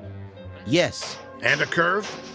Show him the one for a curveball. Yes, right here. Well, what are we waiting for, Mom? This ain't a training session. This is for real. You're telling me? All right, kid. You got the signals down. Look, the main thing is walk out there like you own the place. But be cool. Nice and steady. Cool? He means don't be nervous. Nervous. Yeah, that's right. Whatever you're feeling, don't let it show. Pull your cap down over your eyes like this. You got nerves of steel. You know what I mean? Not steel, exactly. You know what nerves are, Casey. Oh, yes. Neurons, axons, and dendrites. In this case, nerves means ill at ease. As if one of your electrodes were corroded and, Nervous, Casey. Like as if it's 2 out in the 9th and you're 1 up and you're pitching against Joe DiMaggio. He comes up to the plate, looking intent, eyes straight ahead. That wouldn't make me nervous. No? Why not? I don't know anyone named DiMaggio. What? He never heard of it. I know what he said. He's a great kidder, ain't he? I love this guy. All right, fellas, this is it. Let's get going. It's time, Casey. Yes, sir. Mr. McGarry? Yeah? Are you coming? Yeah. Yeah, I'm coming. Something the matter? I was just, thinking about the Giants. We're not playing the Giants today, are we? No, but I can't wait to knock them off. For that matter, I'd love to knock off the Phillies and the Cards, too. Or the Braves in Cincinnati. Or even the Hanksville Bullets. Them especially. Those bums beat us 11-0 in spring training. I think that will happen. Casey will come through for you, Mr. McGarry. Most definitely. You never told me. What have you got riding on this? What's your angle? With Casey? My interest is purely scientific. I know he's a Superman of sorts, but I need to have that proven under test conditions. You mean you can't guarantee he'll work? Oh, I have no doubts. Once I built a home economist to run my house. Marvelous cook. I gained 46 pounds before I had to, dismantle her. Now, with a model such as Casey, with his strength and accuracy, I knew he was destined to play baseball. And in order to prove my point, I had to have him pitch in competition. As an acid test, I settled on the absolute worst team I could find. Nothing personal. Nah, of course not. Very nice of you to think of us, Mr. Stillman. Professor Stillman. Professor, I really appreciate it. No kidding.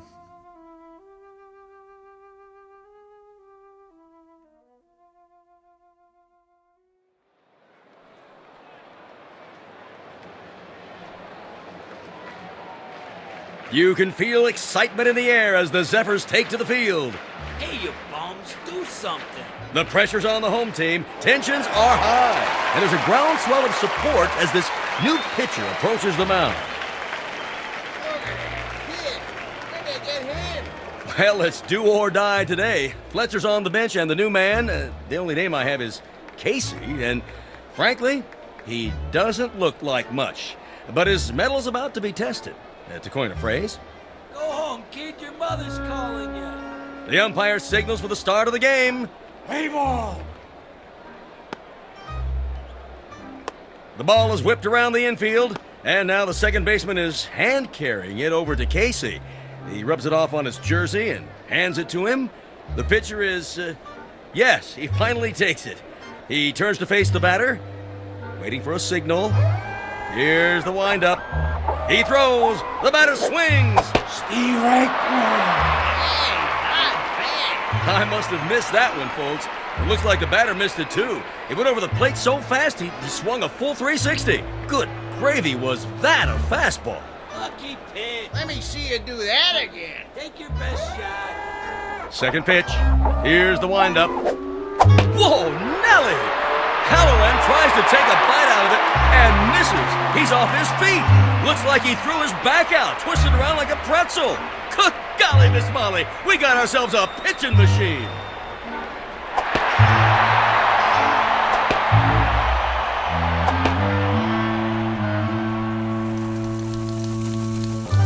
In baseball news, here's a cutie for you. Seems there's a rookie in Hoboken who's pitched 3 straight shutouts. They said it couldn't be done, but with a blistering performance to sew up 9 in a row. In a stunning comeback, the Zephyrs zoom to 4th place in the National League as Casey gets ready for number 14. And that makes 3 more no-hitters for the mighty Casey. The Zephyrs are locked into 1st place. Questions in the news this morning about the mysterious Casey.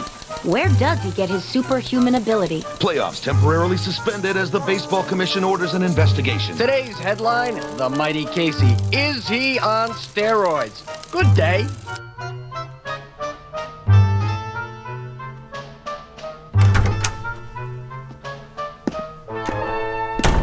All right, Casey, just relax. What do you mean? He's relaxed. Let's get this over with, Doc. I'm going to sit down in front of you and strike your knee with this little rubber hammer. Why? It's a test, Casey. Nothing to get shook about. You mean shaken? Here we go. Casey, watch where you're kicking. Well, I'd say his reflexes are 100%. That it, Doctor? Not quite, Mr. Beasley. Just let me check his pulse and do a blood test. Oh, no. What's the matter? If Casey doesn't pass his physical, there goes the pennant. There goes the series. There goes my career. But why are you worried? He doesn't take anything illegal, does he? Absolutely not. You may rely on it. Then... there's something I haven't told you, Beasley. What? Now to take your pulse. Hey, Doc, you really need to do that? Oh, a mere formality. He seems to be in A1 shape. Absolute perfection, if I do say so. Quiet for a moment, gentlemen, while I listen through the stethoscope. Oh, boy. Here it comes. Breathe, please. Once more. What's wrong? Nothing. Not a thing. Everything sounds fine. It's just that... Out with it. What? This man doesn't have a pulse. No heartbeat either. Try again. I already have. This man isn't alive. He can't be. That's pretty funny, Doc. Okay, go ahead and draw your blood sample. We gotta get Casey cleared for the rest of the season. I'm afraid that won't be possible. Why don't you wait out in the hall, Stillman? You're starting to get on my nerves. Nerves make up the neurological system in the human body. When a small electrical charge passes from one to another... Enough already. Mr. McGarry, it'll have to come out now. There's no way to avoid it, Doctor. What's this all about, Mouth? Beasley, you ain't gonna like this, but, see, I didn't have a choice. It was Casey or nothing. Are you trying to put something over on me? Ah, what a pitcher he was. The only ball player I ever had on the team who didn't eat nothing. Not even a hot dog. Doctor. Is there a problem? I think you should know something before you go any further. Go ahead. Give it to him. Casey doesn't have any pulse or heartbeat because he doesn't have any heart. How's that? He's a robot. A what? You heard the man. A robot, or if you prefer, an android made from lifelike materials to resemble a human being. Are you sure? Oh, I should be. I built him. And he's been pitching for the Hoboken Zephyrs? Doctor, this is the first I've heard of it. Well, under the circumstances, I have no choice but to notify the baseball commissioner. Move over, Casey. I don't feel so good. Doc, you got anything for a splitting headache?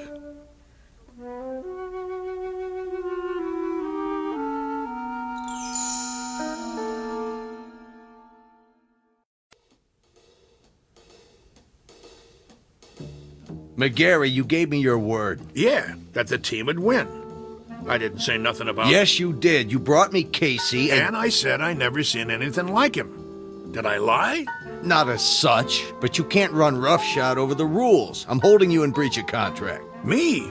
What did I do? I got you a winner. Know how many tickets we sold? You never had such a season. All right. Knock it off, you two. I'm the commissioner, and I say he's suspended. That's final. On what grounds? He didn't take no illegal substances. He doesn't have to. Everything about him is illegal, from the top of his head to the cleats on his shoes. He's a machine. So? Article 6, Section 2 of the baseball code, I quote, "A team should consist of 9 men."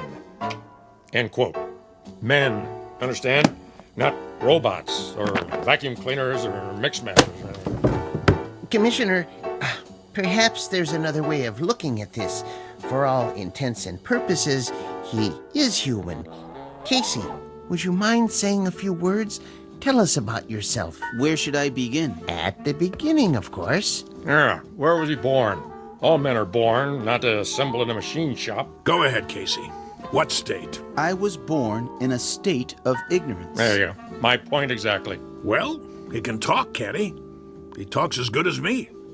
That means he's got to be alive. I wouldn't count on it. But he is not human. Easy for you to say. How human do you want him? He's got arms, legs, a face. And ears. But no heart. He doesn't even own one.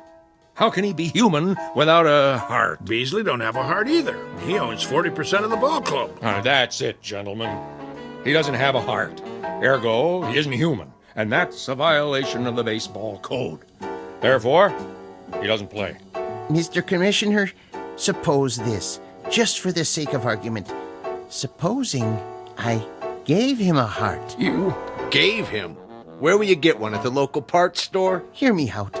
If that essential is the only thing that renders him different from the norm, I could try an operation. I think I could do it. In fact, I'm sure I could. Supply him with a self-contained mechanical heart, that is. Now you're talking, Prof. How about that, huh? What do you say? Well, it would be very irregular.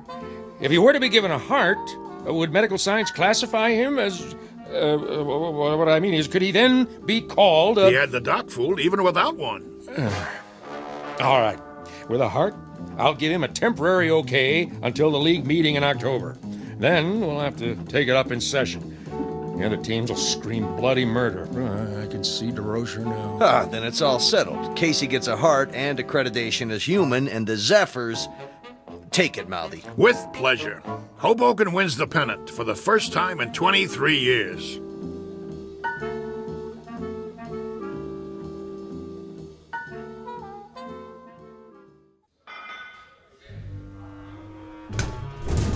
So, where's Casey? Search me. He's supposed to be here. Yeah, well, thank you very much, operator. Well, how's Casey? Is he coming? I don't know. What do you mean you don't know? The operator can't get an answer at Stillman's house. Well, maybe he's in the middle of the operation. So he's in the middle of the operation. What's the matter? He can't use one hand to pick up the phone? We can't wait no longer. I gotta turn in the starting lineup. Corrigan? Yeah, Mouth? You'll pitch tonight. All the rest of you, same as before. Now listen, you guys. That's the enemy out there. That's the New York Giants. And while we're out there playing, a fella named Casey is lying on a table struggling to make it. And I know that the last words out of his mouth before the knife went into his chest were, "Go on out there and win one for me." And I'm going to tell you something else, fellas. From now on, there's going to be a ghost in that dugout. Every time you pick up a bat, look over to where Casey used to sit, because he'll be there in spirit, rooting for us, cheering for us, yelling, "Go, Zephyrs, go!" Hello. Oh, hi there, Professor. And I'm going to tell you something else about him. He has heart. Not a real heart, maybe, but that guy who's lying there with a great big hole in his chest, he... Hello, Mr. McGarry. Hello. Now, as I was saying... Casey? Hey, how you doing? welcome back. All right, knock it off. Quiet in here. Sorry we're late. Well, you got something to tell me? Go ahead, Casey. Listen, Mr. McGarry. I'm listening. He means his chest. Put your ear against it. Go ahead. Okay. Hear it, sir? I hear it.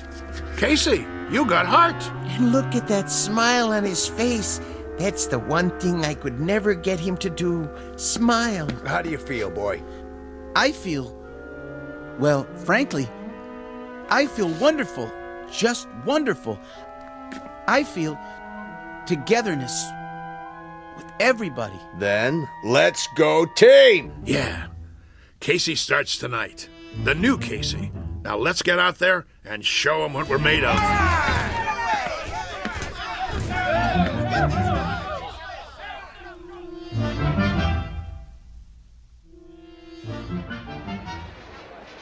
Here, get your red hot. Ladies and gentlemen, boys and girls, this is what we've all been waiting for, the big one. Oh, there's joy in Hoboken tonight, let me tell you. I wouldn't miss this one for the world. One of the greatest comeback streaks in history. Casey takes the pitcher's mound. The umpire signals the start of the game. Casey winds up. He throws. And it's a high fly over the wall and out of the park. That's a home run for the Giants. What a way to start the game. Well, that'll be a big one on the scoreboard. What's he doing? Cool it, guys. Casey's just playing with him. Making it more exciting. Know what I mean? If you say so, Mouth. Another run for the Giants. Now it's 3-0. What's wrong with the mighty Casey? That's what fans want to know.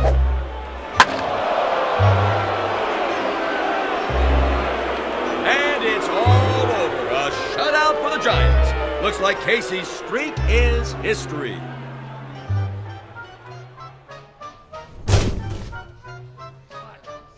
Well,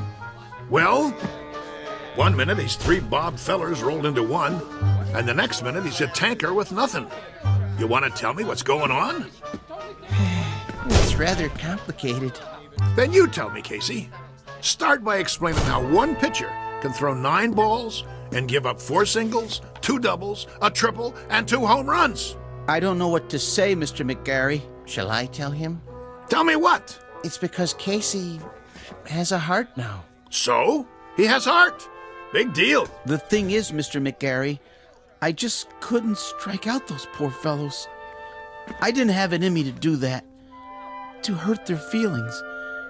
He felt compassion. What? That's what he's got now. Compassion. See that smile on his face? Give an individual a heart, Mr. McGarry. Particularly someone like Casey, who hasn't been around long enough to understand things like competitiveness or drive or ego. And it's bound to happen. Oh, my aching back. I'm sorry, Mr. McGarry. I just couldn't hurt their careers. Professor Stillman thinks I should go into social work. I'd like to help people. That's what happens to you. Should I tell you what happens to me? I get shipped off to a baseball farm system that consists of 1 silo and a McCormick Reaper. The only thing we get come spring is a wheat crop. Right now, I'm gonna go have me a drink. Oh, Mr. McGarry. What do you want? I was wondering if I might come with you. What for? Do you mind, Casey? Oh, don't worry about me, sir. You go ahead. Good. Now, Mr. McGarry, I've been doing some thinking. About what? The characteristics necessary to make a great baseball player. I figured out the mechanism for hooks and curves and sliders, and I think Casey is the perfect height. But when it comes to temperament, motivation, attitude, that sort of thing, there may be a better way. Such as? I might be persuaded to build another model, new and improved, who would work out even better. I could have him ready, say, for next year's spring training. Who's gonna pay for it? Oh, I've got the funding, don't worry. But I thought if we could go over the plans together. What do you got in mind? Let me draw you a picture.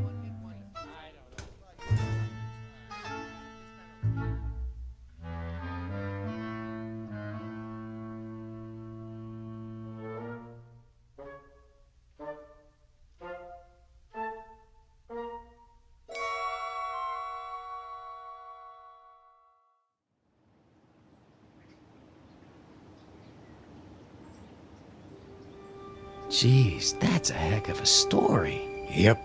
Of course, it didn't work out. The professor didn't have the money, and he wanted certain, well, perks that old man Beasley wouldn't agree to. So it fell apart after that. But for a few weeks there, a bright, shining time it was. We didn't just have heart, we had hope. How do you know so much, Mr. Corrigan? Because I used to play with him when there still was a team called the Zephyrs. No kidding. Come on, we better get back to work. You finish your lunch? Yeah. Then let's go. They're gonna flatten this place to the ground tomorrow. We gotta get it marked off. I guess so.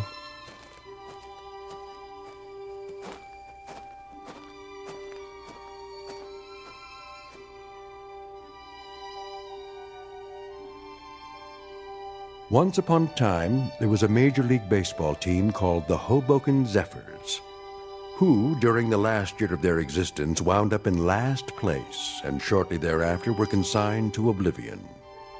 There is a rumor, unsubstantiated of course, that a manager named McGarry took some of them to the West Coast and wound up with a pennant and a World's Championship not long after.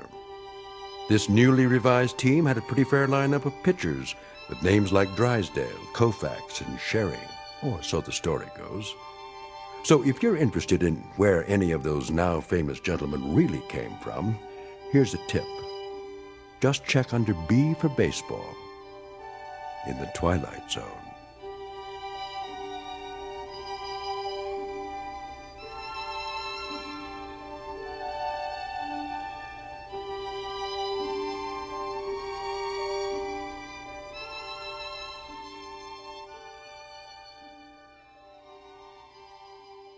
We'll return to the Twilight Zone in just a moment. You are about to enter another dimension, a dimension not only of sight and sound, but of mind, a journey into a wondrous land of imagination. Next stop, the Twilight Zone. Hi, this is Stacy Keach. I'd like to take a moment to tell you about our Twilight Zone website at twilightzoneradio.com. At twilightzoneradio.com, you'll find the latest information on these Twilight Zone radio dramas, including behind-the-scenes photographs, plus the newest product releases, trivia contests, ways to contact us, other Twilight Zone-related info and merchandise, plus links to other fascinating websites. So make your next stop twilightzoneradio.com. Visit twilightzoneradio.com to purchase these Twilight Zone radio dramas on cassette and CD, or call toll-free 1-866-989-ZONE. That's 1-866-989-9663.